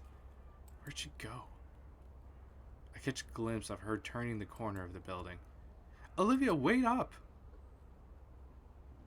Olivia, wait. Fucking hell. Hold on. It takes me a moment to catch my breath. What the hell happened back there? We're by the carport. There's crowds of people exiting the building. Some are waiting by the curb, probably with a valet or some other transportation. Her eyes level on me. Eyes a mixture of anger and pain. Olivia? Olivia, you just blew up out of nowhere at everyone. What's wrong? Olivia's on the brink of tears, her enraged eyes welling up with tears. Why didn't they get it? What did I do wrong? My teeth rattle painfully as I close my mouth. I poured my heart and soul out to those assholes, and look what happened. Ugh. It was all for nothing. Those freaks. You get it, right, Inko? Yeah, I do. Shut up, Stracha. We're having a moment right now. Listen, it's not over. Of course it is. Dagon deserves better than this.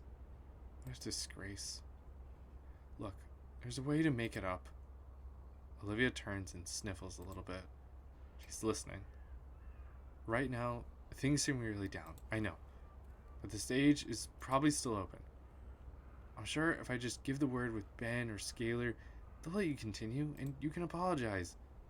Oh my god, shut up. The Dakin was wrong. All those assholes, even you, Inko, all they cared about was themselves. Well, I mean, your speech. I took your advice, Inko. Hey, I said tell your story to them. I don't recall saying to make it all about yourself. So sorry on my part. Maybe you should go back and apologize too. Fuck them. Why should I? Because it'll make you look bad if you don't. Like I should give two shits about what they think of me. Well, I give two shits because it's going to make me look bad. Oh, fuck. There it is. There it is. There it is. I really shouldn't have said that. But I'm right, though, aren't I? Are you seriously making this about you? It's not about me. I'm trying to help you, so it affects me. She tries to yell something, but her voice cracks and breaks into a miserable growl. I watch as tears begin to stream from her still vicious eyes. Come on, Olivia. That's all I ever wanted to do. Well, maybe I don't want you to help. Her voice is deep and stern. You don't really want that, do you? How do you know? You think you understand me? That you have me all figured out? That you know what I want?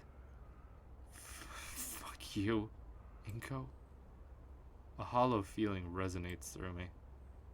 She doesn't mean that. She can't. Can she? Look, Olivia, why don't we just go back home? We can talk about this. And maybe on Monday you can... Yeah. I think I'm going to go home. Here, let me call... No, I'm going home alone. Seriously? Yeah. It's over. Over? What do you mean over? She turns her chair away from me, rolling herself down the sidewalk away from the venue. You can't walk home alone? Olivia, listen. That's the best snap I could do. Just that. The sound is unmistakable. I nearly just lost my hand. Fuck off. I want to follow after her. Desperately try and reason with her. But my legs refuse to move. A part of me forces myself to watch Olivia as she slowly moves down the sidewalk.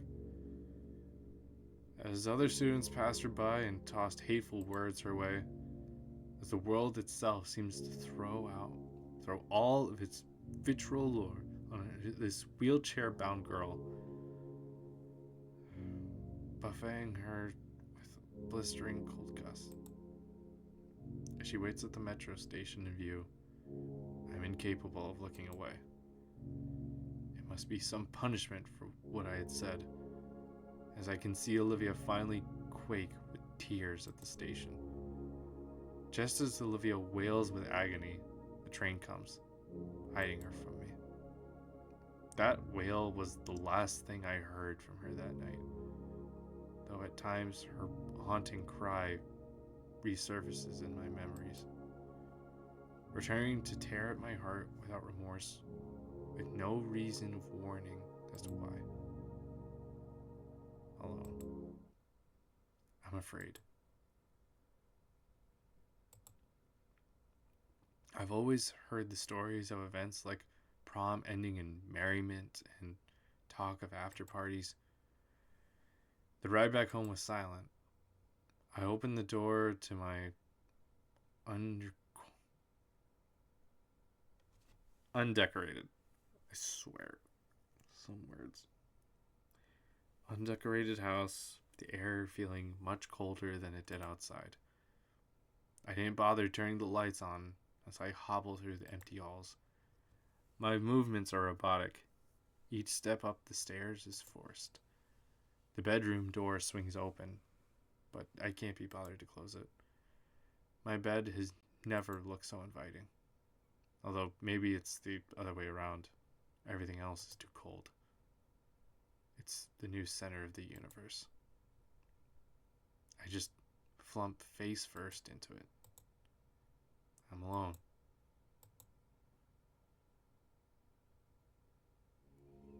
The winter days dragged on endlessly during the Christmas break.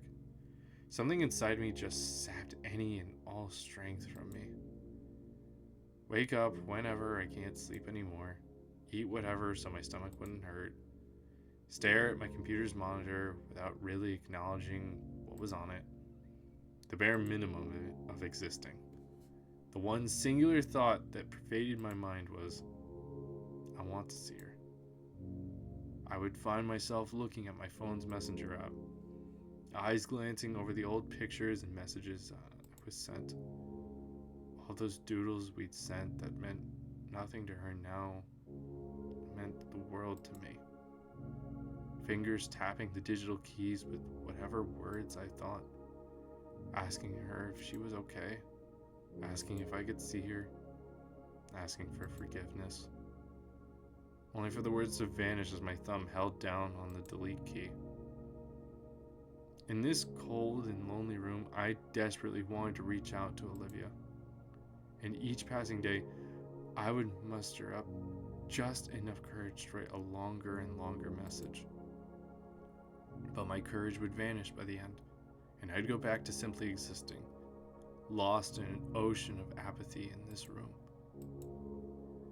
It's Christmas Eve today. I got some new house rose for my parents. Had them pre-wrapped and sent over. They'll open it when they get home tomorrow night. Everyone else is having a big meal with their families. They all got their own yearly traditions. Whatever old comedy gets put on like a ritual. Before bed, the kids get to open one present early. Everyone else stays up chattering with each other a while. But not me. I'm just in my pajamas watching a show I don't even like. It's senior year. Next year, I'll have taxes. Looking at my messenger again.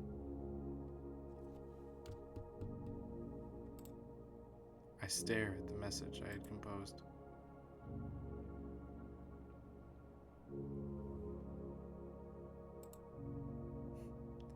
My thumb hovers over the backspace key. Breathe in. Breathe out.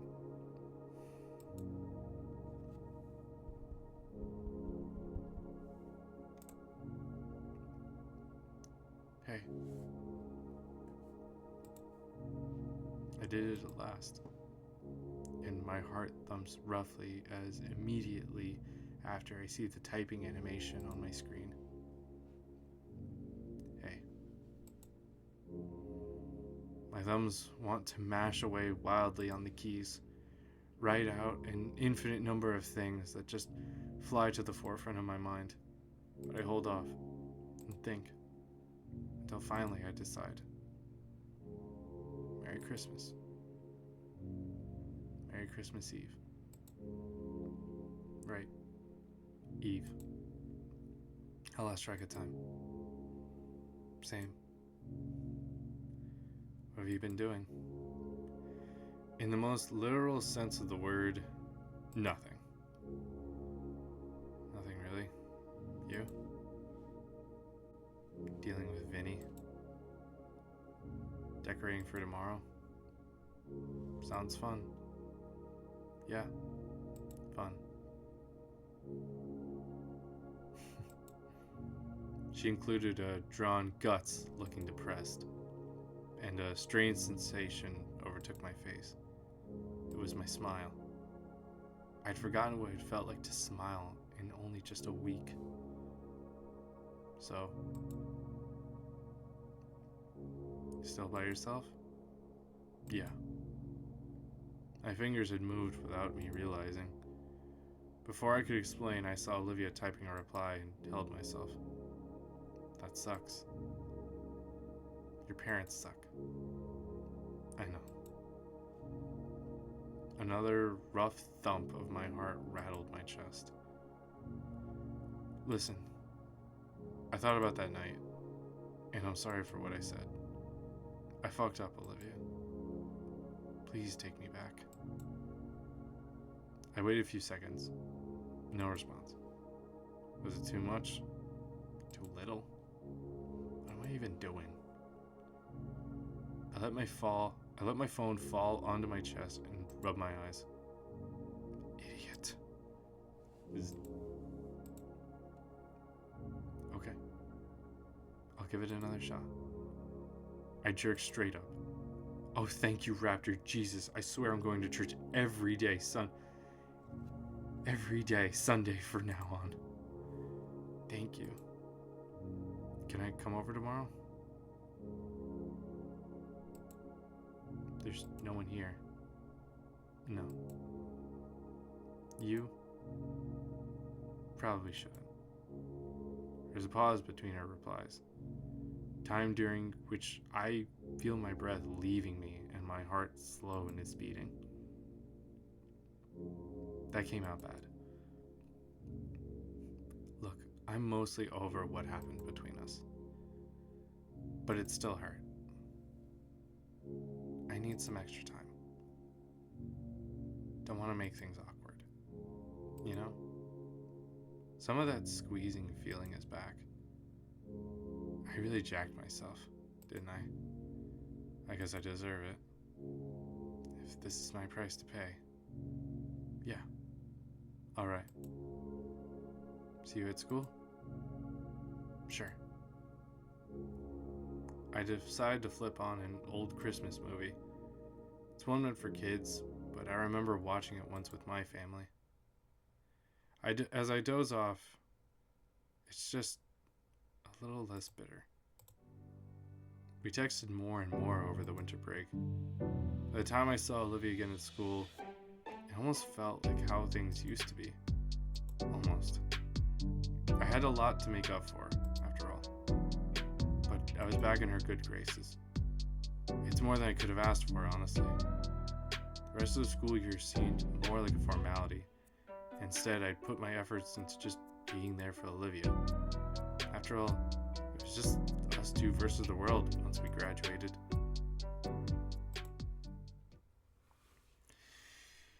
Is that facial hair? Does he have stubble?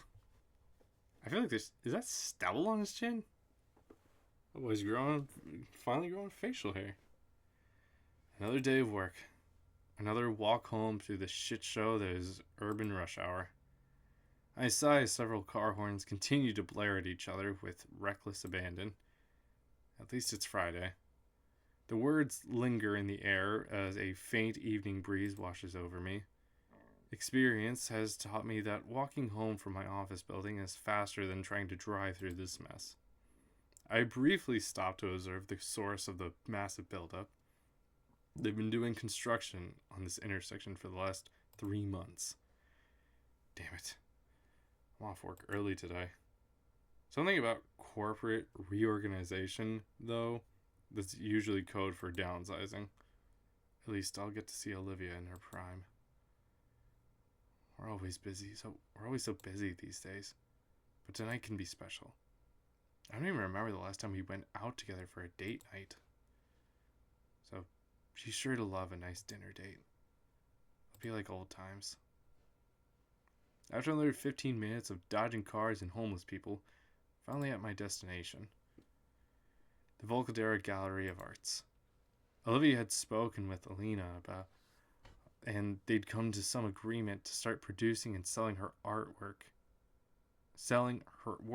at Alina's gallery. Oh my goodness. Read. Just read. It's there. Read it. You can read. I know how to read. I'm reading. And over the years, that arrangement changed, as Olivia became a part-time assistant to Alina. It's a nice gig, but it doesn't pay the most. Of course, it's just...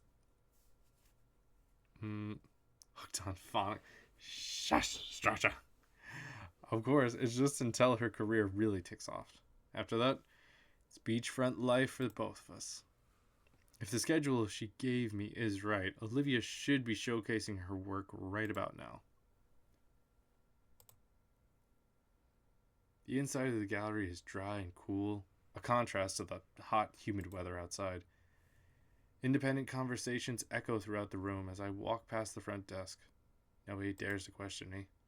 I think her showcase is in the east wing, right next to the Dakin's old section. As I follow my vague memories, I come to a wide open section of the gallery. I spot Olivia not too far away. It looks like she's talking to someone.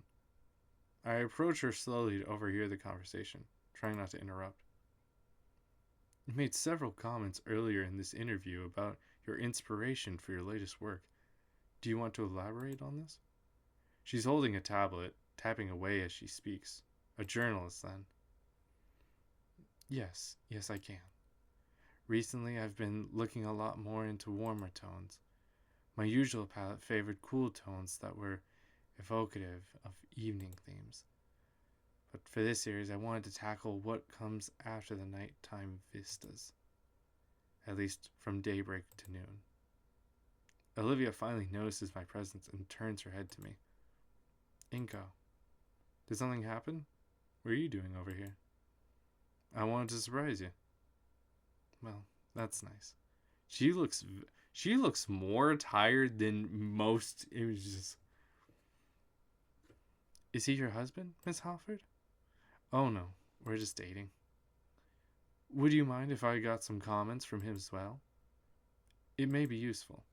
I don't know. I guess it'd be fine. Excellent. The woman turns to me, pushing her tablet well within my personal bubble. Miss Halford said you're Inko? How many years has it been? And I question how many years it's been. Like, they haven't specified how much time has passed. Inko has facial hair now, and her hair has grown out more. And this is not like her typical look like it was before. So I'm very uncertain about how long this is. Inko Ginito. We've been an item for 3 years. Okay, 3 years. Oh, fuck. It's right there. It's right as the fucking... It's right fucking there. 3 years? Since high school, then? Yes, we met and started dating our senior year together. So, since you've been with her for a while, you must be very familiar with her process as well. I'd say so, yes. What could you tell me about Olivia's presence in the art world, then? Her work really stands out, yet her pieces aren't that widespread. Well, I can see Olivia's head shaking. It's a personal talk we've had more and more often these days. The tablet pushes further into my space, urging me to speak. It's not that Olivia doesn't want her work to spread, it's just that the majority of people that approach her have been from varying advocacy organizations for disabled individuals. Oh, God. It's right there. Yep, there it is. There it is. There it fucking is. I don't see how that would be a problem. It isn't, honestly, but... Before I can continue, Olivia forces herself between the journalist and I. I think that's enough for now. The reporter reluctantly nods, politely excusing herself in the presence of Olivia's leader. Look, Olivia, Olivia pulls me aside and around a corner, whispering angrily. What are you doing? I've told you time and time again, I'm not doing it that way. Okay, sorry. You shouldn't even be here. Shouldn't you be at work? I got to go home early today. Relax. And I wanted to see you. A gentle puff of air slips from her lips. Thanks. Hey, we haven't been somewhere in forever. Now that I have some time off, would you want to have dinner someplace nice tonight? You seem stressed. Olivia untenses herself a little. Dinner. Wow. I guess it has been a long while. Yeah, I think I'd like that. Great. Anywhere in mind you'd like to go? She closes her eyes in contemplation. No, nothing in particular. I'd be glad to relax a bit wherever. Alright. You getting off work at the same time today? Yep, 5 p.m. Look, this interview's really important. This gal's from a pretty major publication. I can't have this go wrong, alright? I really think this is my big chance. I get the idea. Alright. Okay. Just relax, okay? You're doing great with the interview. Thanks. You'll do great. And tonight we can celebrate. Yeah. Alright. You should go. I'm going. On my way out, I wave back at the confused journalist while Olivia rolls back her direction to finish the interview. This is not a happy ending. This is not the good one, I feel. Nope, I don't think we're not getting a happier ending than we got last time. I walk home with a bit more pep in my step. Man, I really need this date too. I'm getting a few butterflies again. I open the door and flick the light switch, revealing our dignified flat. There's not much furniture, with most of the floor being reserved for Olivia's art supplies and space to maneuver her wheelchair. Honestly, it looks a bit like an extension of the gallery she works at. She may call it messy, but I like to think of it as homely. Homely.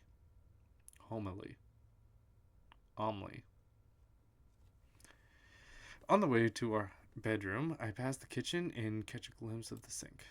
I still need to wash the dishes. Oh, don't get me started, Inko. I know I did too. And sweep the floor. Yeah, I probably need to do that. Never mind that now. There's something much more important. I make it to the master bedroom, opening up the expensive wardrobe that lies just inside. What to wear? An hour of hygiene and fashion later, I'm all cleaned up. I take a seat on the living room sofa, waiting patiently for Olivia to get home. It's a little after 5. She'll probably be here in 10 minutes or so. I haven't actually decided where I'll take her. It's gotta be barbecue. Somewhere like... man, we've been living here for ages. I don't actually know where anything is. My phone's old proprietary map boots, and I check around for restaurants within walking distance. Handful falafel, looks great. Herbivore themed, so can't. That means then there must be... A quick check of search setting confirms it. Only carnivore locations. There we go. A refined list of nearby locations. One in particular is even marked as new. Simone's. Just opened a few months ago, and it looks pretty neat. Checking their website, I see that they still have some available tables for tonight, and the menu looks exquisite. Alright, that decides it. I check the time, 5:15. I should have figured the foot traffic would have been bad today. It's Friday, after all. Olivia should be here any minute. Man, is it that bad? I should check up on her. Interview over? No response. Is it still going on then? Jeez. I'm starting to get worried. The pit starts gathering in my gut. Or I'm just hungry. No, I'm not eating before a date. Come on, Olivia, get home already. That's it. I'll call her. If it interrupts the interview, it interrupts the interview. I find Olivia's contact and... Please leave a message for her. Shit. Oh, come on. Is her phone off? Man. I guess the sandwich wouldn't hurt. My knees pop when I stand. Guess I was sitting a while. While I busy myself with sandwich crafting, I can feel my worries bubble further. Maybe I should just go back to the gallery. No. If she left, it'd be way too easy for us to just pass each other. With nothing else to do, I flip on the TV. There's a new documentary series out that'll fill the noise nicely. I hardly pay attention to it, just getting bites of my little sandwich until it's all gone. Guilt pangs me. What else was I supposed to do? Outside, look out the window. Outside, the unmistakable wail of an ambulance. No, of course not. That'd be stupid. Quit worrying. You alright?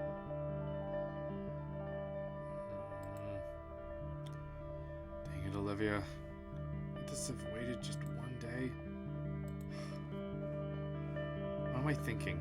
Knock that off, me. Just need to have some faith. I'm getting worked up for nothing, and we can laugh about it over our dinner tonight. Yeah, I'm just worrying over nothing.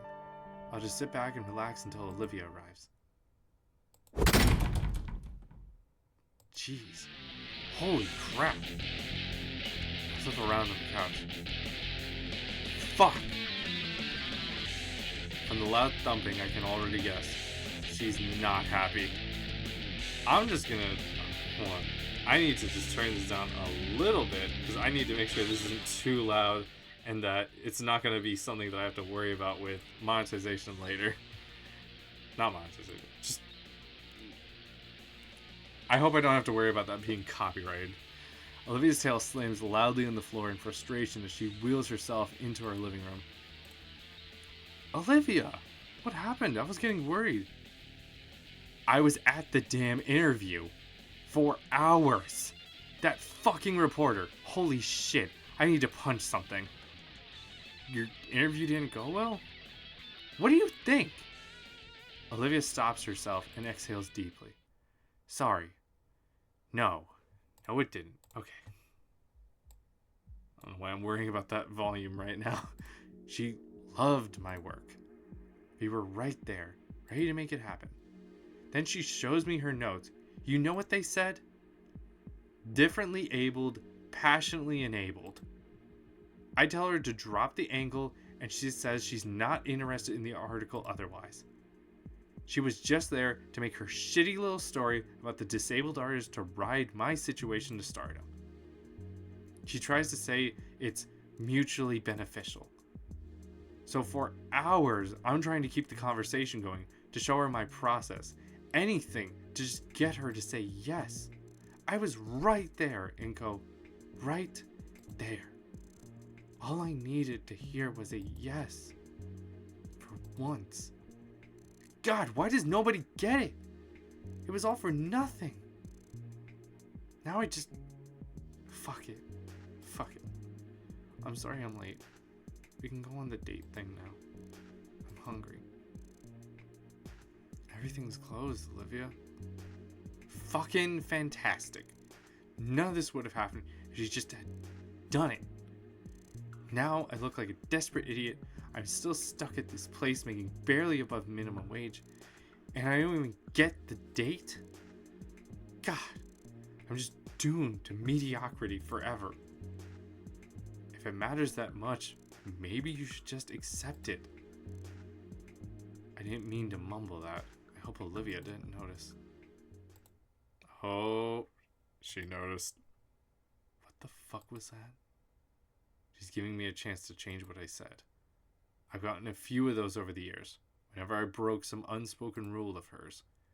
And I'd always capitulate, because I figured that's what a good boyfriend would do. Except today. This was my only early day in a while. The first time in years I could have felt like her boyfriend for once. Something boils over. No. It wasn't supposed to be like this. I can't bring myself to say anything more. I just sit in silence while Olivia starts tensing up. And what does that mean? You're supposed to support me. We're there for each other. That's what all this is for. I have been supporting you, Olivia. I love you. Then why? Her breathing is getting heavier. I see her claws poking out, pressing into her armrests. Those scared me once. She won't use them. Olivia, listen to me. This is the first time in years I could have taken you on a date. That could have gone anywhere we could have gone anywhere we wanted to. And we would have. We would have been back by now, having fun. And it was spent on even more of this stupid, stubborn nonsense. She sits aghast. Who are you? I'm the guy that's had to deal with this crap for 3 years now. I like you, Olivia. I love you. I want to do stuff with you. Can't you make it easy to deal with you? Oh, like you would know your fucking parents aren't even around. They'd rather get shit-faced every night than deal with you once. My parents didn't abandon me to some other poor family to raise instead. Oh my god. Holy shit. Her brow furrows and her eyes widen. Before I can bother feeling guilty about the statement, she roars. How could you know the situation I was in, you prick? And I'm just trying to make my shitty situation not shit. And it wouldn't be that way if you didn't demand everyone else play by your rules. You're in no different than those so-called phonies that abuse their disability, except you're broke. Oh my fucking god, is it too much to ask for one person who gets it? Am I the insane one here? I don't need you turning on me too, you spineless sack of shit. Is it really just the entire world conspiring against me to make sure I'm painting under a bridge with condiments and shit within the next few years? Is it too much to ask for one fucking person to not just use me to climb the social ladder? If you're so concerned about it, then let them. It's been 3 damn years, Olivia. Face it, your career isn't taking off because you refuse to let anyone actually see it. Because you're so hung up about your stupid fucking wheelchair. Fuck you, you useless sack of shit, Skinny.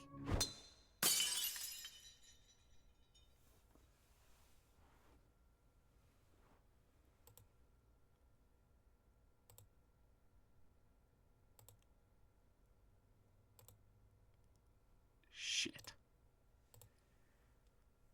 That was too far. What are we doing? What's happened to us? It wasn't supposed to be like this. We stand motionless, just staring at the carnage of the vase. The water leaks across the tile. The flowers, a birthday gift from me to her, lay withered on the floor in pieces. Olivia finally meets my eyes. Her expression is a horrid mix of shock and remorse. The fire has died. All the heat is gone. In its place is simply 2 burnt out individuals in the reality that we'd ignored for so long. Her head falls. She rolls away to the office room we turned into her studio. Its door creaks slowly before shutting softly. Grabbing a towel from the kitchen, I try to carefully collect the broken pieces of the vase. Not carefully enough, though, as my palm is cut on a jagged edge. Thankfully, the towel staunches the small cut enough that I can clean up the rest of the damage.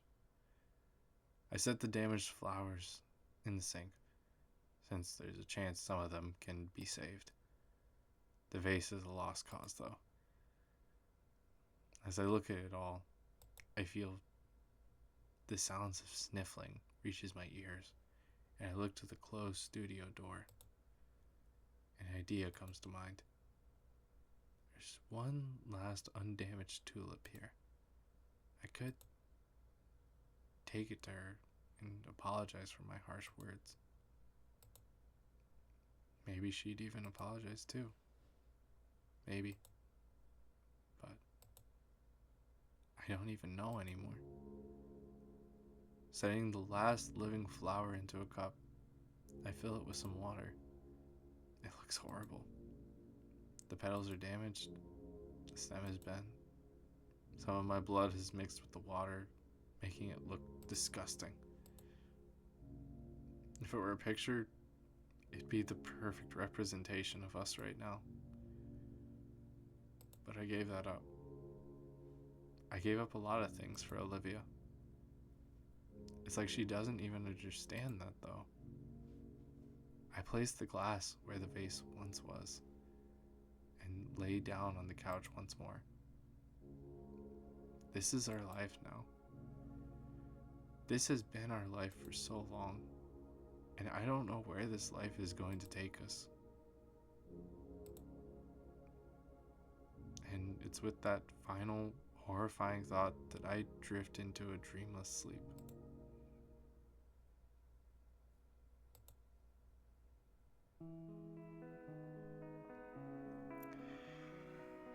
Oh man, that was fucking depressing. Oh my goodness. That was ending 3? God, oh my goodness. It was so... Oh, I know there were signs. I know there were signs very early on, but like...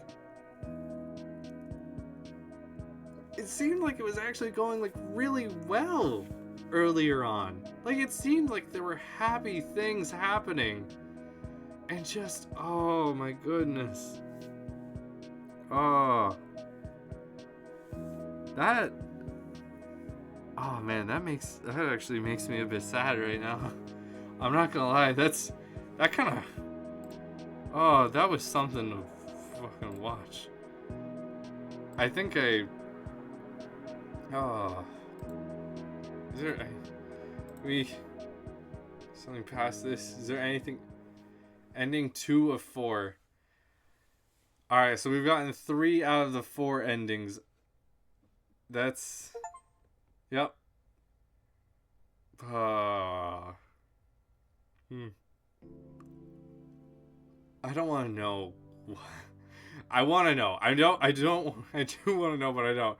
That seems like a more realistic ending than the bad ending.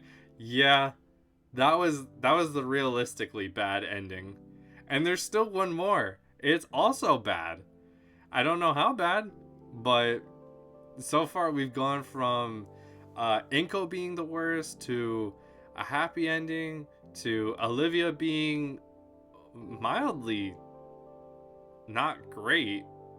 Like Olivia was not, she certainly wasn't her best by the end of that chapter either. But I mean, don't get me wrong, Inko really fucks up like sometimes when he talks about himself. I'm not gonna distract from that, but goddamn, that was still rough there at the end. And I don't know who destroyed the vase. I think it was her. I think it was Olivia. Because she was the one who kind of like rushed forward at the time. But Inko didn't seem like he moved. Oh. Oh, damn. I'm very tempted to continue on with stream as far as like going into something else. But I think it's at that point where... Oh. I think this is actually like a good point to call it for now. I don't know what I'll be playing further in the upcoming near future. I'm hoping to continue on with Wilder Myth. Hopefully once Strasha is doing a bit better with her situation right now and she'll be able to join me for it. I get that there's a lot of things going on for her right now. Strasha, hope you're doing well. And probably going to be continuing. Yeah, I'm definitely going to be continuing Baldur's Gate 3. I'm hoping to have another friend who you guys have seen in chat and has joined me for many games. Hoping he can join me possibly for a campaign, depending on when we can stream. It's going to be the big thing to figure out. But otherwise, don't have a whole lot of other games lined up right now for continuing. But other than that, thank you guys for tuning in. Thank you for stopping by. If you were new here for stream, for TikTok, for anything, following, whatever, just know that you are appreciated. I appreciate you stopping by. I appreciate anything that you guys have to say or do as far as contributing. So you guys are a part of my stream as well. So thank you very much for being a part of it. Otherwise, I hope you all have a wonderful night, and thank you guys. Take care. Bye.